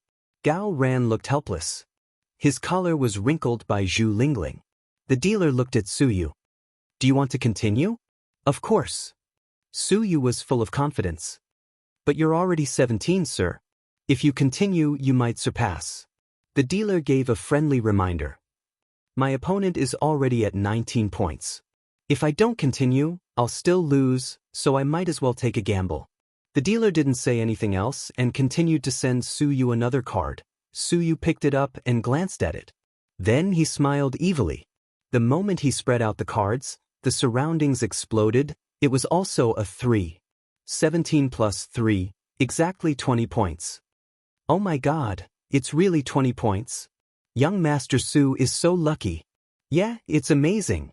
I thought young Master Su would lose for sure. Sounds of discussion could be heard from the crowd. It's over, it's over. She's going to lose. It's too early for me to be happy. Zhu Lingling frowned. It's normal. Calm down. It's good that she loses. What else? Are they going to fight for the championship tomorrow? Gao Ran smiled as he comforted Lingling. Hey, what you said makes sense. The dealer looked at Huamin and asked, do you want to continue? The truth was, Huamin could take a gamble. If the card she sent out was a jack, a ka, and a 1, then it would be a full 20 points. If it exceeded, it wouldn't be a big deal. He would lose anyway. Zhu Lingling thought that with Huamin's adventurous personality, he would definitely take a gamble, but this time, he didn't. She glanced at the cards and said, I've lost. Then, she gave all her chips to Suyu, got up, and walked away confidently. Suyu flipped over the card in the dealer's hand. The next card was an ace. In other words, if Huamin continued, she wouldn't lose. He understood Huamin's personality. Any one of the 4 cards would have been fine. With such a high probability, she shouldn't have given up. Thinking of this, Suyu got up and chased after her. He blocked Huamin's path. What? Huamin looked at Suyu. Didn't you say it was a fair competition? Why did you admit defeat? Suyu asked unhappily. I didn't. A loss is a loss. Impossible, you should have continued. Did you know that card was an ace? But I don't want to bet anymore. I think I lost, Huamin said word by word with her arms crossed. That's impossible, that's not your style. Don't say it like you know me very well. Huamin looked at Suyu seriously and said in an unfriendly tone. Tell me, why did you do that? There has to be a reason. Suyu was very serious and insisted on an explanation. You want a reason? Okay, I'll tell you. Listen carefully. Huamin put down her hands helplessly. Chapter 524. Because I don't want to compete with my husband for the championship tomorrow, Huamin slowly said. So, that's why. Suyu felt a little suffocated in his heart. Just now, he thought that Huamin purposely went easy on him because she wanted him to win, but now, she said that it was because she didn't want to compete with Qin Chu. Sometimes, he wanted to find out the truth, but the truth was so cruel. Okay, I got it. Thank you for telling me the truth. Suyu bitterly smiled and turned around in loneliness. The truth was, Huamin didn't feel good either. She didn't want to torture Suyu all the time, but she really didn't want to compete with Qin Chu in the finals and win the championship. Qin Chu loved her so much that he would definitely lose on purpose. It didn't matter if she or Qin Chu won 180 million yuan, but Qin Chu represented the entire GK. So, she couldn't do that, so, she conveniently lost to Suyu. To be honest, she knew that if she continued to deal cards, she would have won. She was so close, and there were so many cards in the deck, so the probability was very high. She just didn't think that Suyu would rush out and ask so many questions. Honey, what's wrong? Qin Chu walked out of the hallway and saw Huamin leaning against the wall in a daze. Nothing, I'm a little bored, so I want to take a walk on the deck. I'm willing to accompany you, Qin Chu said. Then, he held Huamin's hand and the two of them got on the deck. The boundless sea could always make one's heart open up in an instant. Did you lose on purpose? Yeah. Huamin nodded. Because you don't want to compete with me tomorrow? Qin Chu asked again. Silly, it's just a game. Even if the two of us fight tomorrow, it doesn't matter who wins, Qin Chu comforted. Huamin turned to look at him and said slowly, even if it's just a game, I don't want to go against you. Never. After speaking, Huamin threw herself into Qin Chu's arms, like a child who had been wronged. Qin Chu had never seen Huamin like this. His heart ached as he held her in his arms. His hand gently patted her back. It's my fault. I shouldn't have brought you here. If I knew you were so serious, we wouldn't have come. What 180 million? What reputation as the god of gamblers? They can't compare to my wife's happy smile. You only know how to coax me. Huamin raised her head and pinched Qinchu's chin coquettishly. A day passed in the blink of an eye. Perhaps it was because they were on a cruise ship that they had lost track of time. The third day arrived early. Everyone gathered in the central hall, waiting for the final battle. After rounds of elimination and selection, Qinchu and Su Yu finally walked onto the stage. The stage was 5 meters long, and 5 well-trained dealers stood on the side, waiting for orders. Today is the last round of the competition. The rules of the game are very simple. Both sides will draw cards and compare points. The winner will win 2 out of 3 games. The winner will get a reward of $30 million. Mr. Lawrence will personally sign the check. The blonde-haired, blue-eyed foreign executive spoke in fluent English, and the audience went into an uproar. It was as if they had been waiting for this moment. I have an additional request. Su Yu suddenly raised his hand and interrupted the foreign executive. Oh no, our Lord Su is going to cause trouble again. Wei Liao slapped his forehead, sweating. Let him cause trouble, he hasn't stopped since he got on the ship. Tang Chuan smiled. Please speak, Mr. Su Yu. The foreign executive knew that Su Yu had a powerful background, so he was very polite. Su Yu looked at Qinchu across from him and said word by word, if I win, I want President Qin's date to dance with me. After Qinchu heard what she said, his bright eyes turned dark and deep. Huamin, who was watching from below, was also slightly surprised. He didn't expect Su Yu to make such a strange request. When Su Yu said that Qinchu's date is our Huamin, right? Zhu Lingling asked, dumbfounded. If it's not Huamin, then it's you? Gao Ran looked at her with disdain.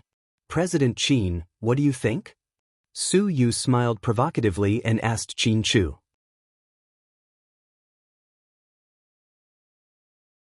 Chapter 525. Sure, Qinchu agreed without hesitation. But, Mr. Su, what if you lose? What are you going to give me in return? Qinchu asked back. Su Yu clenched his hands into fists, placed them under his chin, and said meaningfully, I heard that President Qin loves red wine. I happen to have a bottle of Louis XIV in my collection. If you win, you can have the prize money and the red wine, okay? Deal. Qinchu hated it when people used Huamin as a bet, but Su Yu was clearly provoking him today. Therefore, he couldn't refuse, because he wouldn't lose to Su Yu. It didn't matter if he accepted the bet or not. This Su Yu is crazy. Gao Ran frowned and cursed. Huamin didn't say anything, she just watched quietly. If she had known that Su Yu was so bold as to make such a request, she wouldn't have let him win. She wouldn't have let Su Yu win and advance to the next round. She would have killed him because of yesterday's competition rules. Not far away, Wei Liao and Tang Chuan became excited. Lord Su is really going all out today. We tried to get him to open that bottle of Louis XIV last year on his birthday, but he didn't want to. Let's not talk about how much that wine costs. The point is that you can't buy it even if you have the money. I can't believe he gambled it away. Tang Chuan was jealous. Why don't you see what he's betting on? He's dancing with Huamin. He wants to dance with his wife in front of her husband. This Lord Su is going to fly into the sky and stand side by side with the sun. Wei Liao sighed. Girl, Su Yu really cares about you. Qinchu must be jealous, Zhu Lingling said as she looked at Huamin. No, my husband won't lose. Huamin was full of confidence. I think that's a good idea. Gao Ran agreed. One of the dealers walked to the middle, picked up the cards, and started shuffling. His technique was very skillful, and he was able to cut the flowers freely, just like a magician. Everyone who saw him cheered repeatedly. After shuffling the cards, the dealers spread them out. Both of you, please draw your cards. You go first. Qinchu made a gentlemanly gesture. Then I won't be polite. Su Yu smiled mischievously, got up, walked over, and touched it once. He casually took one out and spread it out on the table. It was a 7. It wasn't big, but it wasn't small either. It could only be considered medium. Your turn. Su Yu looked at Qinchu and said indifferently. Qin Chu slowly got up, glanced at the cards, and then took the one at the edge. Finally, he slowly flipped it open. It was 8. Oh yeah, Mr. Qin won this round. Zhu Lingling cheered excitedly. President Qin wins this round, the dealer announced. TSK? I was so close. I'm not convinced. Su Yu shook his head, but his expression was still very relaxed. He's not going to lose, is he? Tang Chuan asked worriedly. No, he's always been lucky. Wei Liao seemed to have complete confidence in Su Yu, just like how Gao Ran had confidence in Qin Chu. Round 2, begin, the dealer announced loudly after shuffling the cards. This time, Su Yu went first. He didn't even look at it, and casually took one out. When he spread it out, everyone looked at it. It was AQ. It's okay this time, it's not small. Tang Chuan was finally relieved.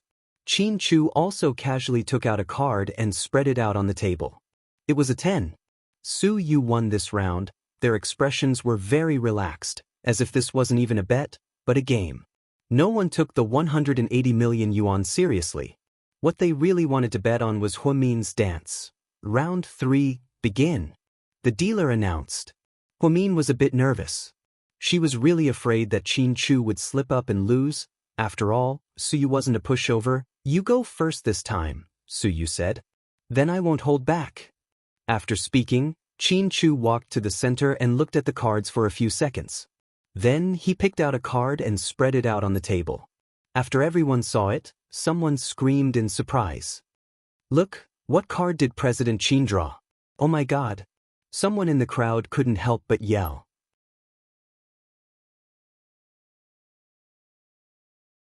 Chapter 526. It was the Ace of Spades, which meant that the biggest number was 15. I'm afraid young Master Su is going to lose for sure. Yeah, young Master Su doesn't look too good. It's the last round. I wonder if young Master Su can get an ace. It'll probably be difficult. Everyone was discussing, and the atmosphere was extremely tense. It's your turn, President Su, the dealer reminded him. Su Yu casually walked over and looked at the cards again and again. He picked them up and put them down and picked them up again. He changed a few cards, and everyone was scared out of their wits. In the end, even he himself was a little impatient. He took one and slammed it on the table. Hey, I'll take this one. Then he flipped over the card and everyone was dumbfounded. It was also an ace of hearts. In other words, the third round was a draw. I declare the third round a draw. The dealer looked at it and announced the result. I suggest that both sides take 15 million USD each, is that okay? The foreign executive stepped forward to be the peacemaker. I'm sorry, but I don't like to tie with others. I like to see who's better and who's better. The winner takes it all. It's either black or white, Su Yu said arrogantly. However, it wasn't strange at all. After all, he was Su Yu. After all, his surname was Su. He was born to be arrogant. I was thinking the same thing. Qin Chu faintly glanced at Su Yu's smug face. If that's the case, why don't we add another round? Please draw your cards again, the executive suggested. Qin Chu walked over, and without even looking, he picked out a card and spread it out. It was an ace of diamonds again. Su Yu didn't back down. He walked over, took out a card, and put it on the table. It was an ace of flowers again. 4 aces were chosen by the two of them, however, it was still a draw.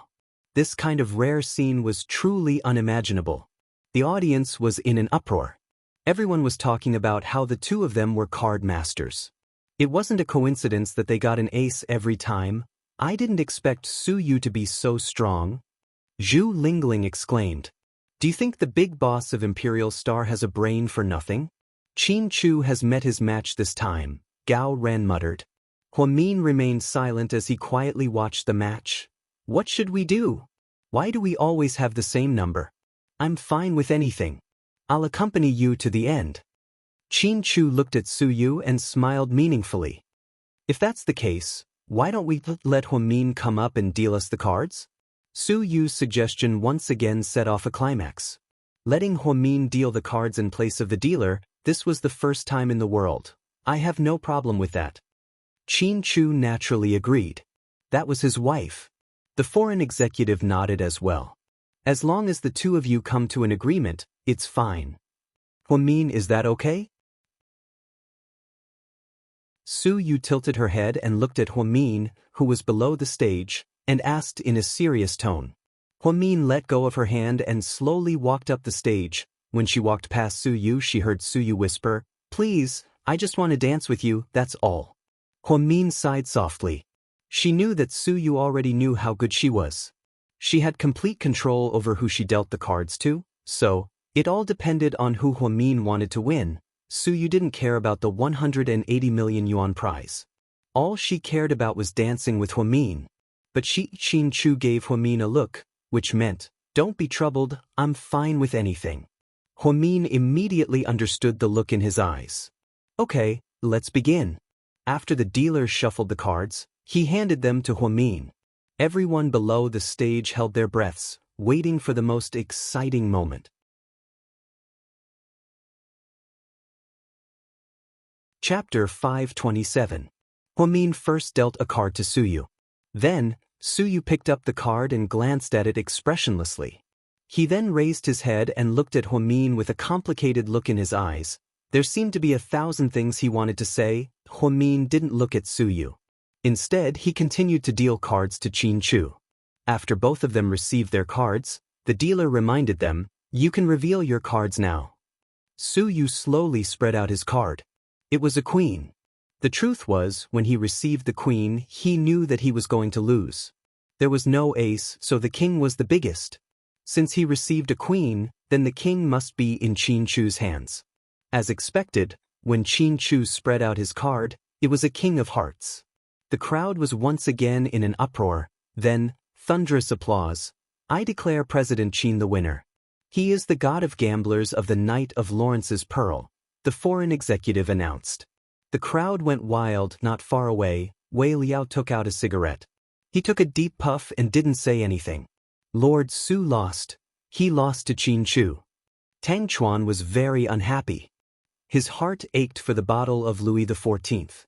Wrong, he didn't lose to Xianxia. He lost to Huamin, Wei Liao said with deep meaning. At the last moment, the director of the cruise ship, Lawrence, presented himself. Beside him was the most popular actress in Hollywood.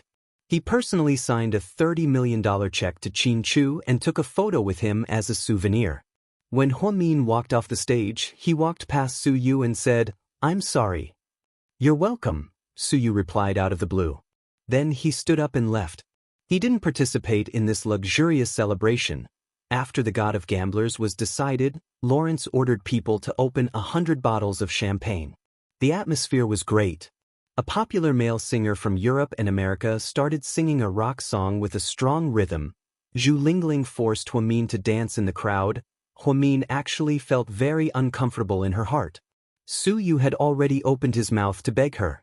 He only wanted to dance with her. However, she didn't give him a chance and left all the benefits to Xianxia.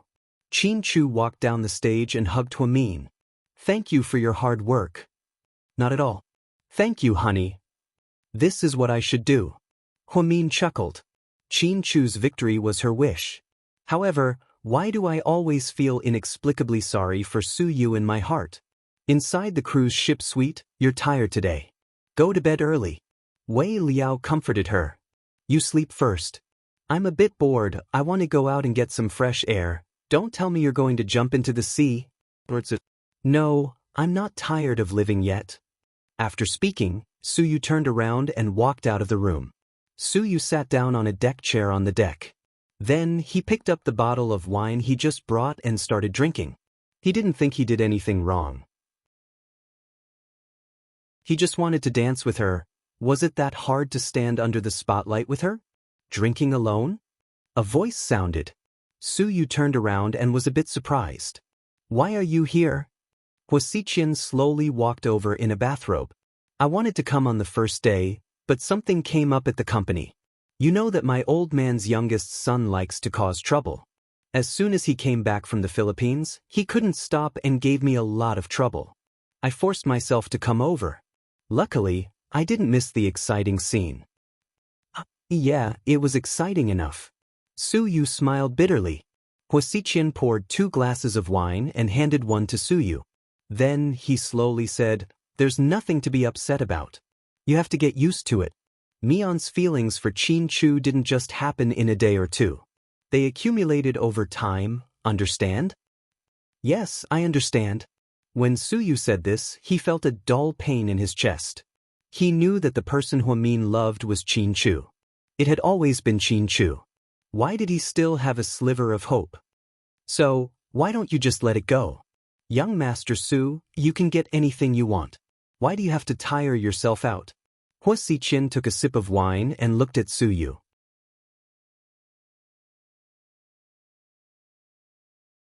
Chapter 528. Let go? That's impossible. Suyu took a big gulp of wine.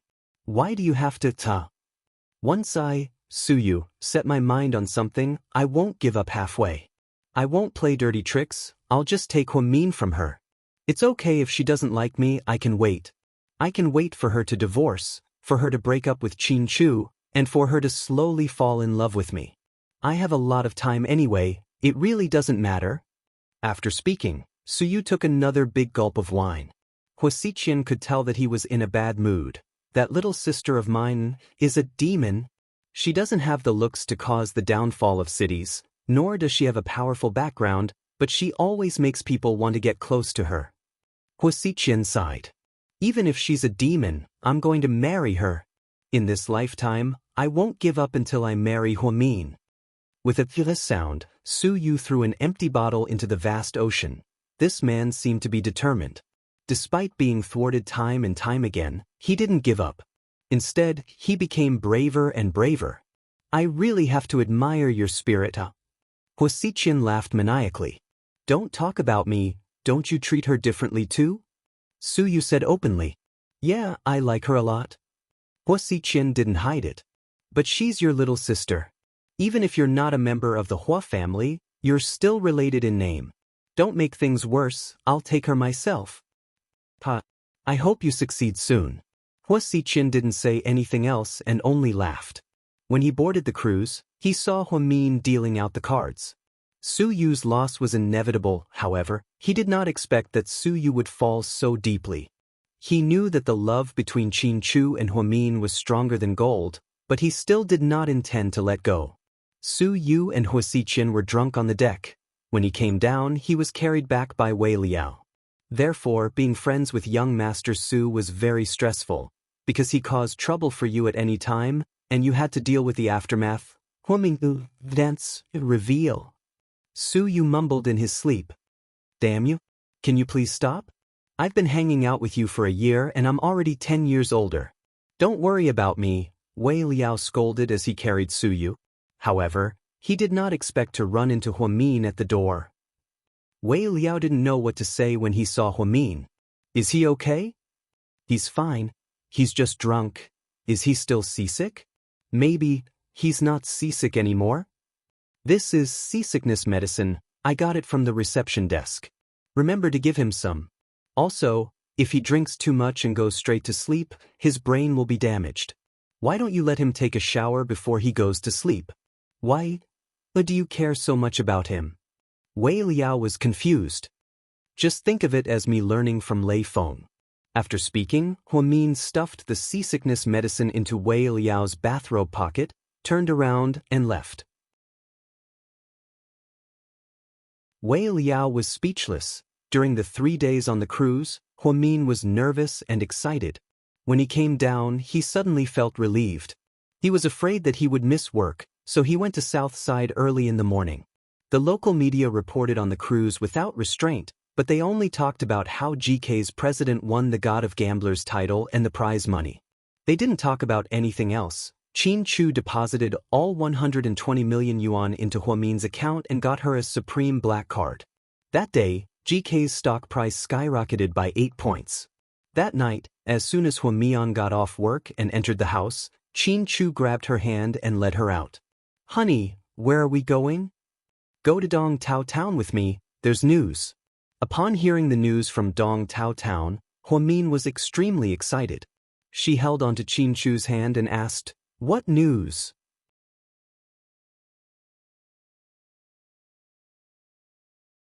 Chapter 529. I sent someone to investigate the health center where you were born. There's an old man guarding the door. He's an honest man, and apparently he worked at the health center for 10 years. Later, his niece took him to the south to retire. He just came back to Dong Tao Town a few days ago. I checked the address and information, and I think it might be useful, Qianchu said slowly. Huamin was in a great mood, and she immediately grabbed Qianchu's hand and walked out. Let's not waste any time, let's go. Downstairs, Huamin was confused when she saw Qianchu get into the Volkswagen CC. We're not driving the Maybach. Wasn't the Maybach faster? Get in first, I'll explain. Qianchu looked at her. Huamin understood what he meant. She sat in the front passenger seat and fastened her seatbelt. Then, the car slowly drove out of Imperial Park. Because I think there's something fishy about your case. Someone might be trying to sabotage you, so I think we should keep a low profile. Dong Tao Town has a population of less than 50,000, and it's not very developed. Mercedes-Benzes and BMWs are rare, so I think the Maybach would be too eye-catching. You're so thoughtful, I was too impatient. Huamin felt a chill run down her spine after hearing what Qianchu said. Perhaps she was too desperate to find her family, so she neglected a lot of things. Qianchu already said last time that a lot of useful clues and people had mysteriously disappeared or died. Even the archive was burned down by a fire, so she didn't think it was a coincidence. It was very likely that there was a mastermind behind all of this, so the investigation in Dong Tao Town couldn't be too big of a deal. First of all, they had to keep a low profile. The Volkswagen CC wasn't slow, so the two didn't take the highway. Instead, they took the road and arrived at Dong Tao Town in less than 2 hours. By the time they arrived, the sky was already dark. The town wasn't like the city, where lights were always on after dark. Because of the small population, the few businesses in town all turned off their lights early. Are we going directly to that old man's house? Huamin asked nervously. Yes. After making several turns, Qianchu slowly stopped the car at a bungalow area at the edge of the town. We're here. Which house? Huamin asked as he looked at the dark house in front of him. The second from the bottom in the last row. Huamin looked over according to Qianchu's words and saw a very old house. It was the kind of house that was built with mud bricks. Nowadays, very few people still lived in such houses. The two of them walked on a muddy dirt road and finally arrived at the house. It was already past 7 o'clock. 7 o'clock in autumn was already considered dark in the north. The lights in the surrounding houses were on, but this one was not. It was dark inside, and it looked a little creepy. Something's not right.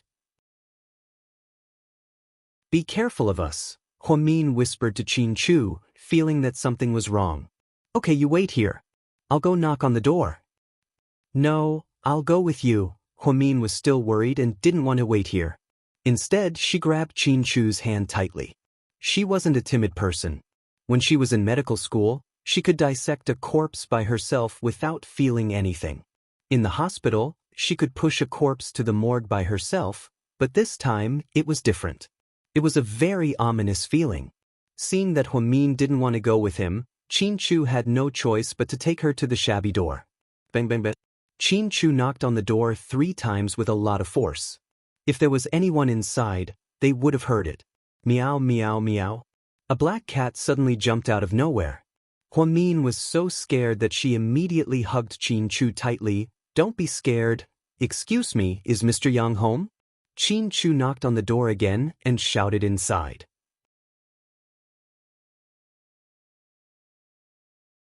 Chapter 530. After a while, there was still no response. Qianchu didn't give up. Just as he was about to push the door open, he heard a voice behind him. Who are you looking for? Huamin turned around and saw a tall, dark-skinned boy around 15 or 16 years old. He held a basketball in his hand and was sweating profusely. It seemed like he just came back from playing basketball. Little boy, we're looking for the owner of this house. Have you seen him before? Huamin asked politely. We're Grandpa Yang's distant relatives, Qianchu added. You're looking for Grandpa Yang? The little boy's expression was a little strange. He's not home? I heard that he came back a few days ago, Qianchu said. Is dead. The little boy hesitated for a moment and said slowly. What? Huamin and Qin Chu both exclaimed at the same time. It happened 2 nights ago. He was supposed to be buried yesterday, but we have a custom here. We can't bury him on the 7th or 8th day of the new year, so we had to wait until tomorrow. Grandpa Yang didn't have many relatives, only a niece in the south. She didn't seem to be doing well, and he didn't have any money.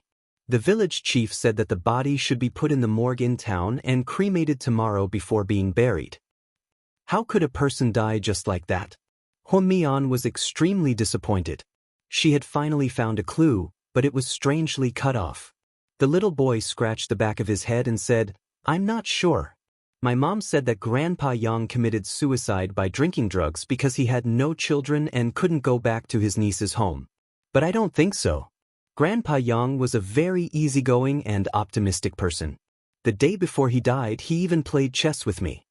Huamin and Qin Chu both fell into deep silence. Aching, what are you waiting for?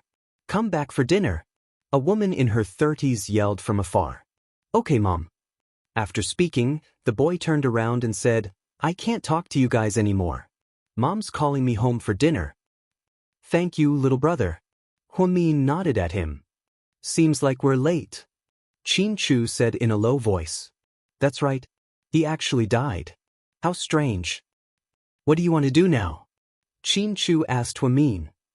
I want to take a look at the village head's house. That's what I thought too. Let's go. In the end, Qin Chu and Huamin did not enter Grandpa Yang's old house. Instead, they inquired about the location of the village head's house and went directly to a big house built with iron tiles at the entrance of the village. This was the village head's man. It was said that the village head's surname was Zhu. He was quite popular and had a good reputation in the village. You two are? You guys, we are Uncle Yang's distant relatives. We heard that he came back a few days ago, so we wanted to visit him. But we heard that he died. What happened? Huamin pretended to be Uncle Yang's relatives according to Qin Chu's explanation. When the village head heard that they were relatives, he seemed to relax a lot and invited them into the house. What kind of relatives are you? Why haven't I heard him mention you before? Didn't he only have one niece? The village head looked at Qin Chu and Huamin in confusion. It's like this. Uncle Yang and my family are old relatives. We haven't seen each other for many years. My parents want to find some relatives in their hometown, so they asked me to come and take a look. I heard that Uncle Yang came back from the south, so I wanted to visit him today. Then you guys are too late. He's dead. I heard, but what happened? It's too sudden. How did he die? Qin Chu asked again about the cause of death.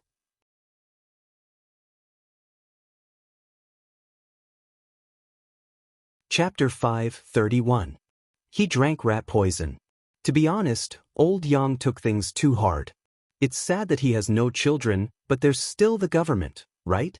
I've already registered him as a low-income household, and he'll get a monthly allowance from the government.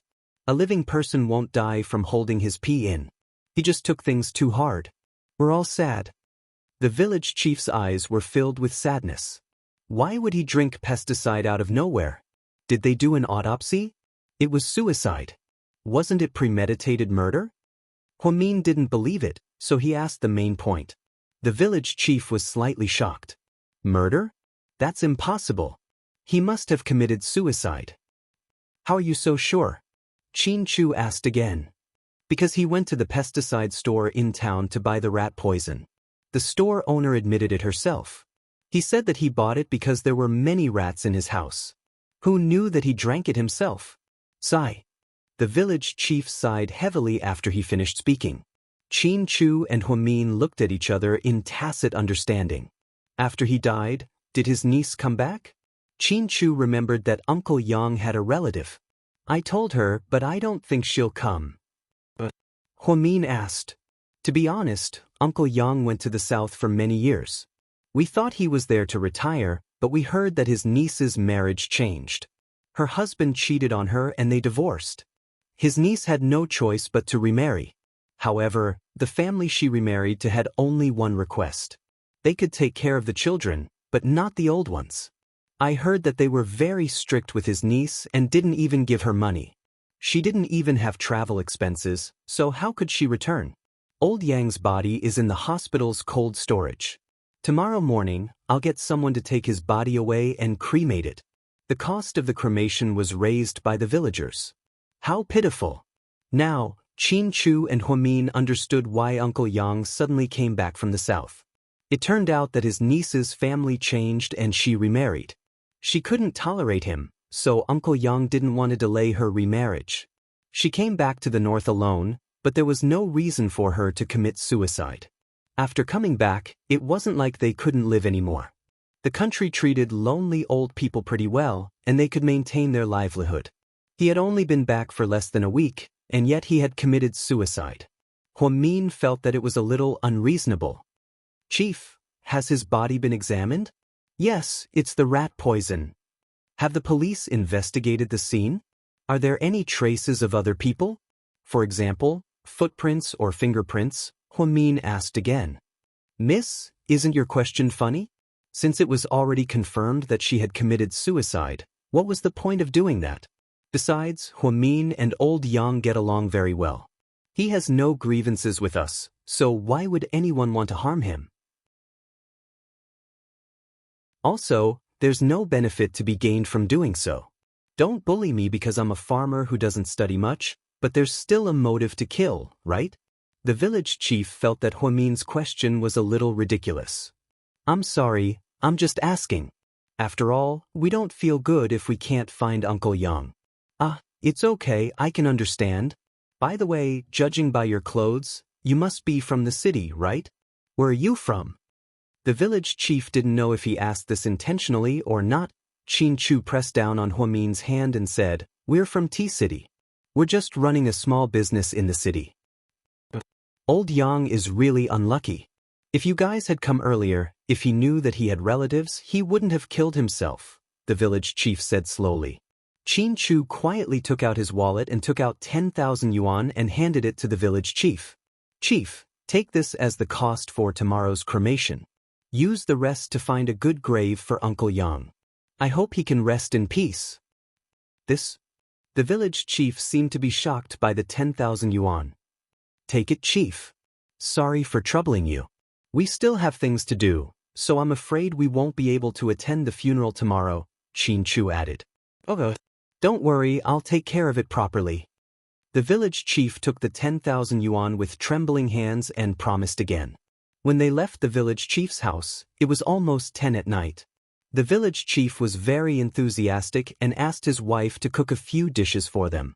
However, Huamin and Qin Chu didn't eat.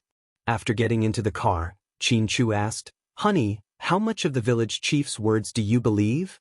Half, Huamin replied calmly. What, do you suspect that there's something wrong with him? Huamin looked at Qin Chu and continued to ask.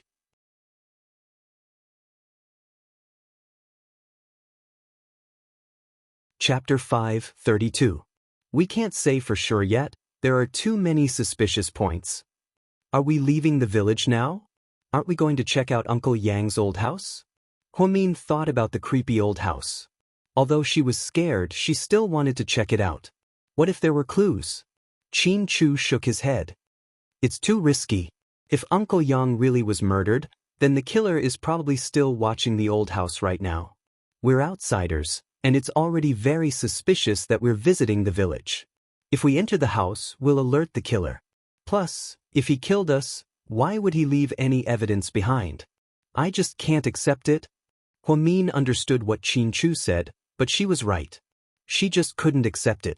It wasn't easy for her to get close to her biological parents, but it was cut off again. It was a terrible feeling.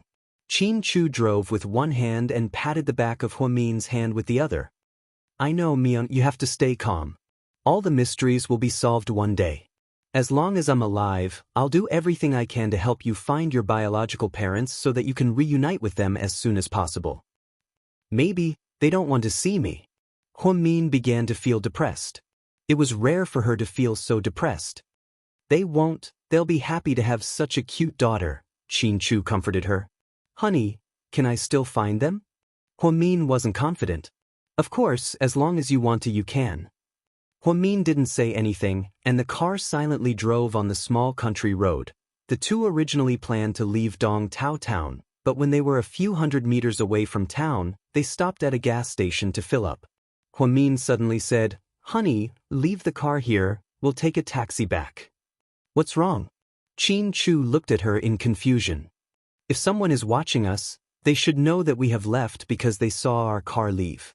If we take a taxi and go back halfway, no one will notice." "But why are we going back?" "There's no point, the clues have been cut off. I have other things to do." Huamin smiled mysteriously. Qin Chu looked at her. "Don't tell me you want to go to the morgue to dissect Uncle Yang's body?" "No, no matter what, Grandpa Yang's death is definitely not suicide. I already firmly believe that." "Why? What if it was really suicide?" "I've never believed in coincidences. I only believe in inevitability. So, Uncle Yang's death was not a coincidence. It was carefully planned." Huamin was almost certain. "I like how confident you are." As Qin Chu watched Huamin calmly analyze the situation, he suddenly felt that the extremely quick-witted woman had returned. He was instantly in a good mood. "Let's go." "Yes." The two left the CC at a gas station and took a taxi back to Dong Tao town. There was a hotel in Dong Tao town, and it was also the only hotel in the town. It was called the Minkong Hotel. Usually, there weren't many people there. Occasionally, a truck would stop by to rest. Business wasn't great, but it was still manageable. The decor was very old, and the floor area wasn't very big. When the two arrived at the Minkong Hotel, they saw a woman in her 40s wearing slippers and watching TV at the bar. "Madam, do you have a room?" Huamin asked with a smile. "Yes, how many rooms do you want?" "What?" "Give me your ID, I'll register it." "I'm so sorry, we're on a business trip and didn't bring our IDs with us. Can we stay if we don't bring our IDs?" Huamin said awkwardly. Actually, she and Qin Chu both brought their IDs, but they would never take them out because they wouldn't leave any evidence behind.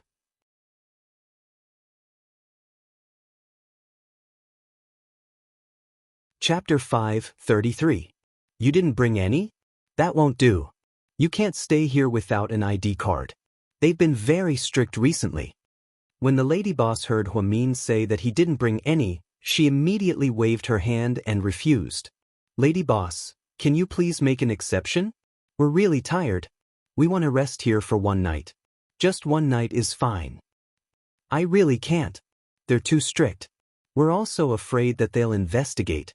Do you know that they'll fine us?" The lady boss didn't look at Huamin. She just kept eating sunflower seeds and watching TV. She seemed a little unreasonable. Qin Chu didn't say anything. He believed that Huamin had a way to deal with this kind of situation. As expected, Huamin took out 500 yuan notes from his pocket and placed them on the bar counter. "What are you doing?" The lady boss was immediately attracted by the money. "Big sister, please make an exception.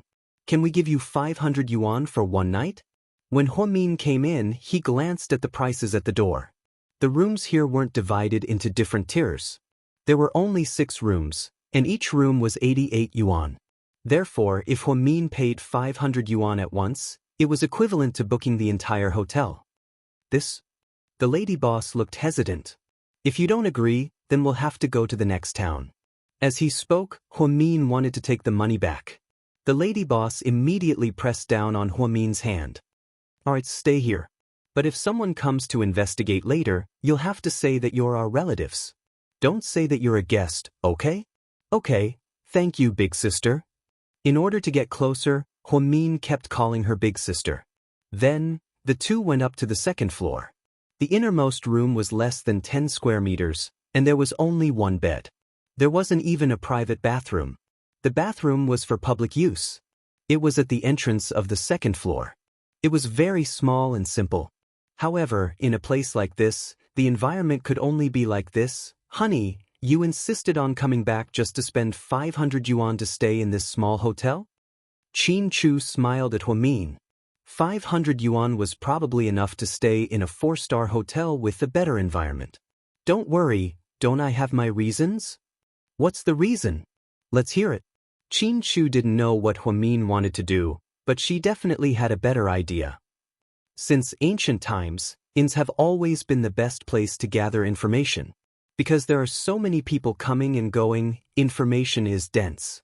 So, I plan to give it a try and see if I can get anything out of this lady boss. Alright, then I'll leave the rest to you. Qin Chu was a man, so it was inconvenient for him to show up.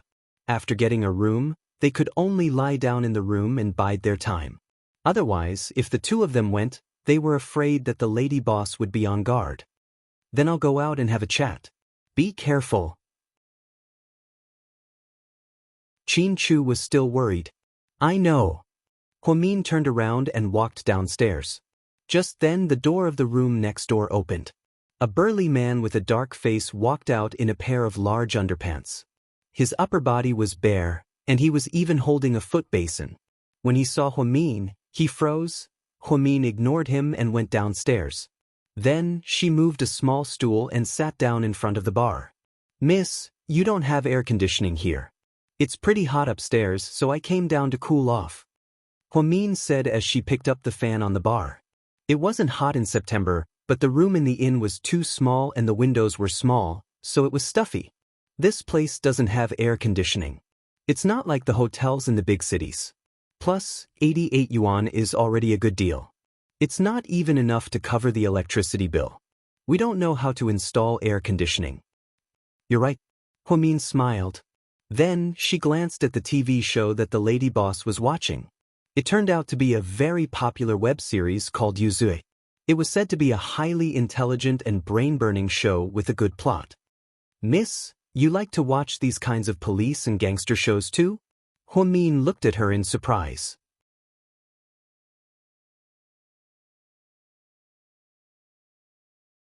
Chapter 5:34. Yeah, I watched it for fun. My daughter introduced it to me. She said all her classmates were watching it.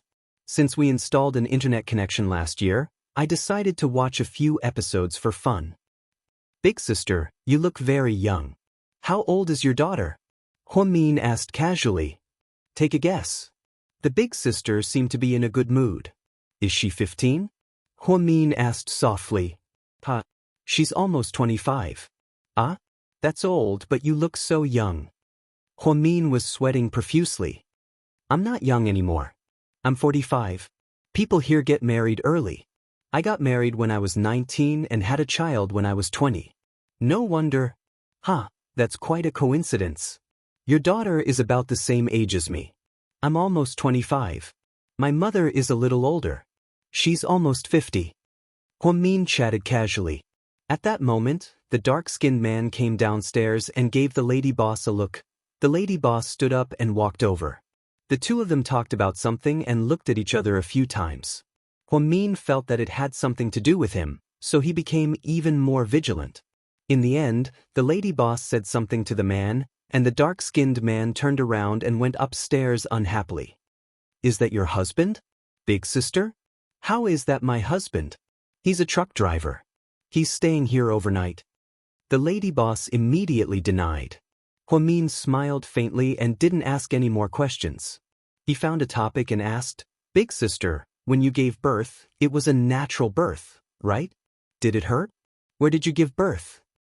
Huamin thought that the woman's daughter was about the same age as her.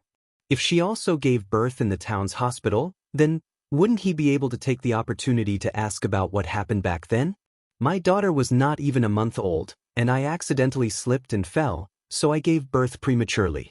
The hospital in our town did not have any skills, and those doctors had not seen the world, so they did not dare to accept me.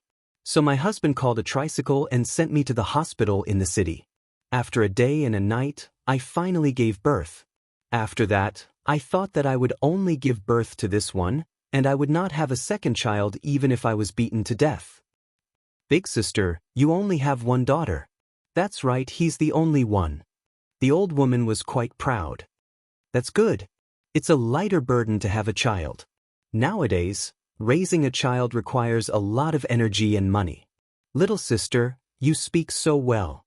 You must be from the city. Your husband is so handsome. The lady boss smiled. That's right. I followed my husband because he was so handsome. Huamin laughed. You're so lucky. I really envy you. You're young, pretty, and have such a good husband. Big sister, have you lived here for a long time? Yeah, it's been more than 20 years since I married. Do you know Dr. Lon?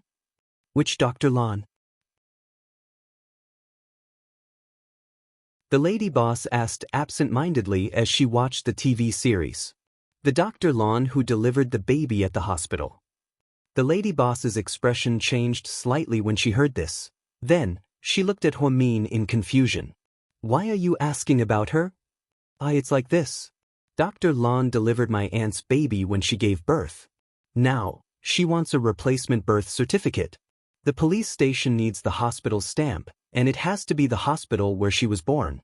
At that time, there was no birth certificate, only a piece of paper. I saw that it was signed by Dr. Lon. Now, I want to ask if they can give me a replacement birth certificate, because that one has expired. I see. Then it's going to be tough. The lady boss shook her head.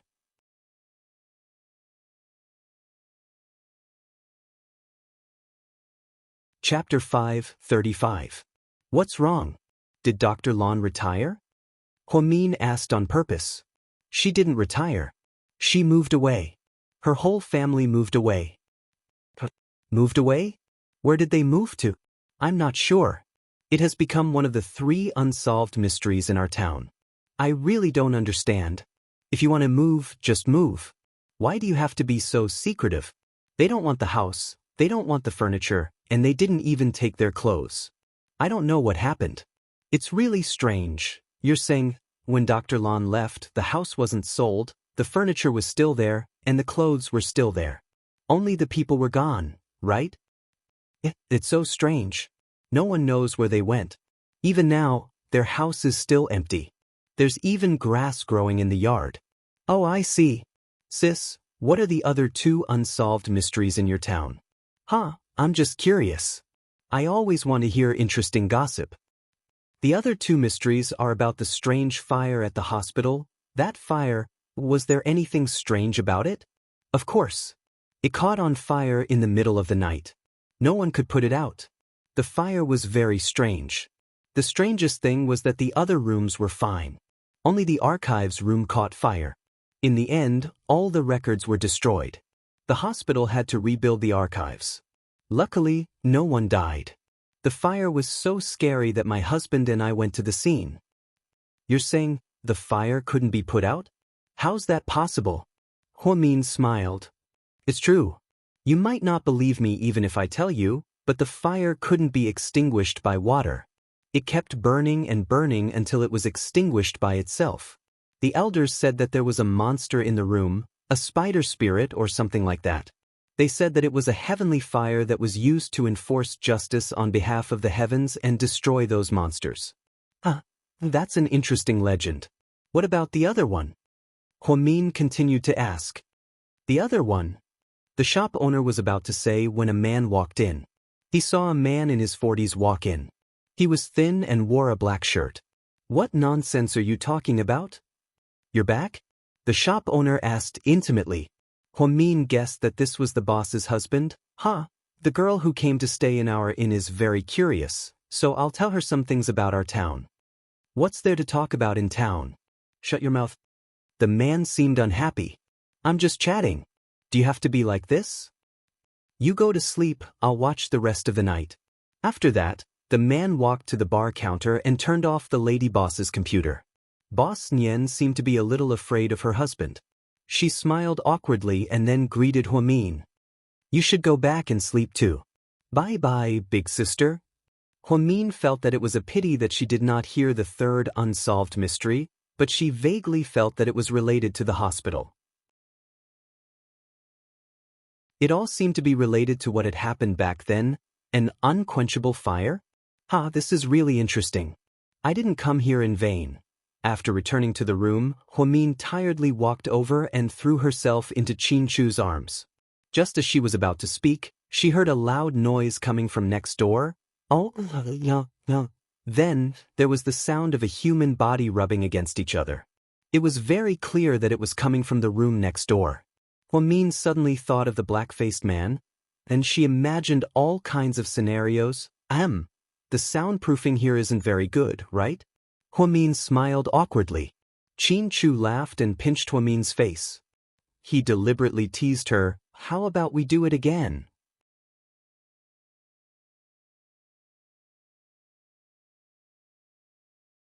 Chapter 5:36. Come I'm dog-tired. Let's go to sleep. After speaking, Huamin didn't even take off her clothes. Instead, she snuggled into Qin Chu's arms and closed her eyes. That's a good idea. This place is too small for some positions. Qin Chu smiled. Huamin closed her eyes, raised her fist, and punched Qin Chu again. You're so dirty, Mr. Qin. Go to sleep. Honey, did you? Qin Chu wanted to ask her what she got from downstairs for so long. However, Huamin suddenly opened her eyes and gave him a look. Qin Chu understood and immediately changed the topic. You were chatting downstairs for so long. I missed you. But let's go to sleep. We still have to travel tomorrow. Then, the two of them slept through the night. The truth was, Huamin didn't sleep well. She couldn't sleep well, as if a pair of eyes were constantly watching her. Later, she was so sleepy that she took a nap and had a strange dream. She dreamed that Uncle Yang was sitting in front of an old house with a black cat in his arms. Then he suddenly fell to the ground and died. Then she saw a figure standing in front of the old house.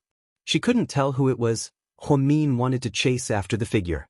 After running for a long time, she finally woke up. 6 a.m., Huamin and Qin Chu got up and left the motel in a hurry. They didn't even eat. After changing their car at the gas station, Huamin bought 2 loaves of bread and 2 bags of milk. She took them to the car and gave one to Qin Chu. You didn't tell me yesterday because you were afraid that someone was watching us? Huamin nodded. I can't guarantee that there aren't any surveillance cameras there. After all, technology is advanced these days. The owner's wife is very good at using computers. Did you find anything? Let me tell you something first. That motel is basically a den for prostitutes. What? Qin Chu almost spat out the milk in his mouth. Really, I'm not joking. How did you find out? Qin Chu found it difficult to digest such a large amount of information. First of all, Dongtao Town doesn't have a lot of mobile heat sources, so their hotel won't have any business at all. Secondly, when I went out yesterday, a big man with a dark face came out from next door. He looked at me strangely, and when I went downstairs, he followed me and even pulled the owner's wife aside to have a chat. They spoke very softly, but I can read lips. I know that. You don't have to show off. Qin Chu smiled. Huamin knew how to read lips 7 years ago. Once, someone from the University of Public Security specially came over to poach Huamin to help with a case in the Criminal Investigation Department. This was because she knew sign language, lip reading, and other very strange languages. Moreover, other people would need several years to learn these, but she only needed less than 2 months. That man asked the owner's wife if I was new and how much it cost, and the owner said I was a guest. The man then said that he wanted to do something to a guest, but the owner said that I didn't come alone and told him not to cause trouble. So that black coal ball wanted to do something to you? Qin Chu's face immediately darkened. If he knew, he would have crippled him. Yeah, but the owner's wife talked him out of it. It seems like they're regular customers. Didn't you hear something last night? Although I didn't see a woman, it was definitely a prostitute provided by the owner's wife. Okay, even if you guessed right, this has nothing to do with you. You went down for so long, didn't you ask anything? Of course not. I couldn't help but ask, and I got a lot of valuable information. Huamin smiled proudly. For example? Qin Chu looked at her. For example, I suspect that Dr. Lan's family didn't move at all. They were murdered. Murdered? Qin Chu frowned slightly. This was a lot of information. A family of 3 was murdered? That was crazy.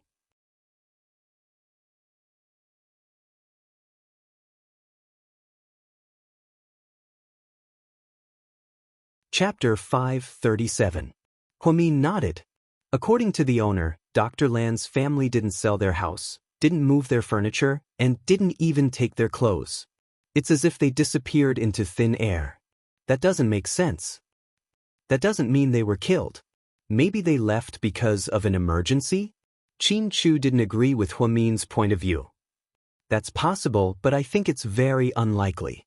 Think about Uncle Yang's death. You should know that the murderer isn't a kind person.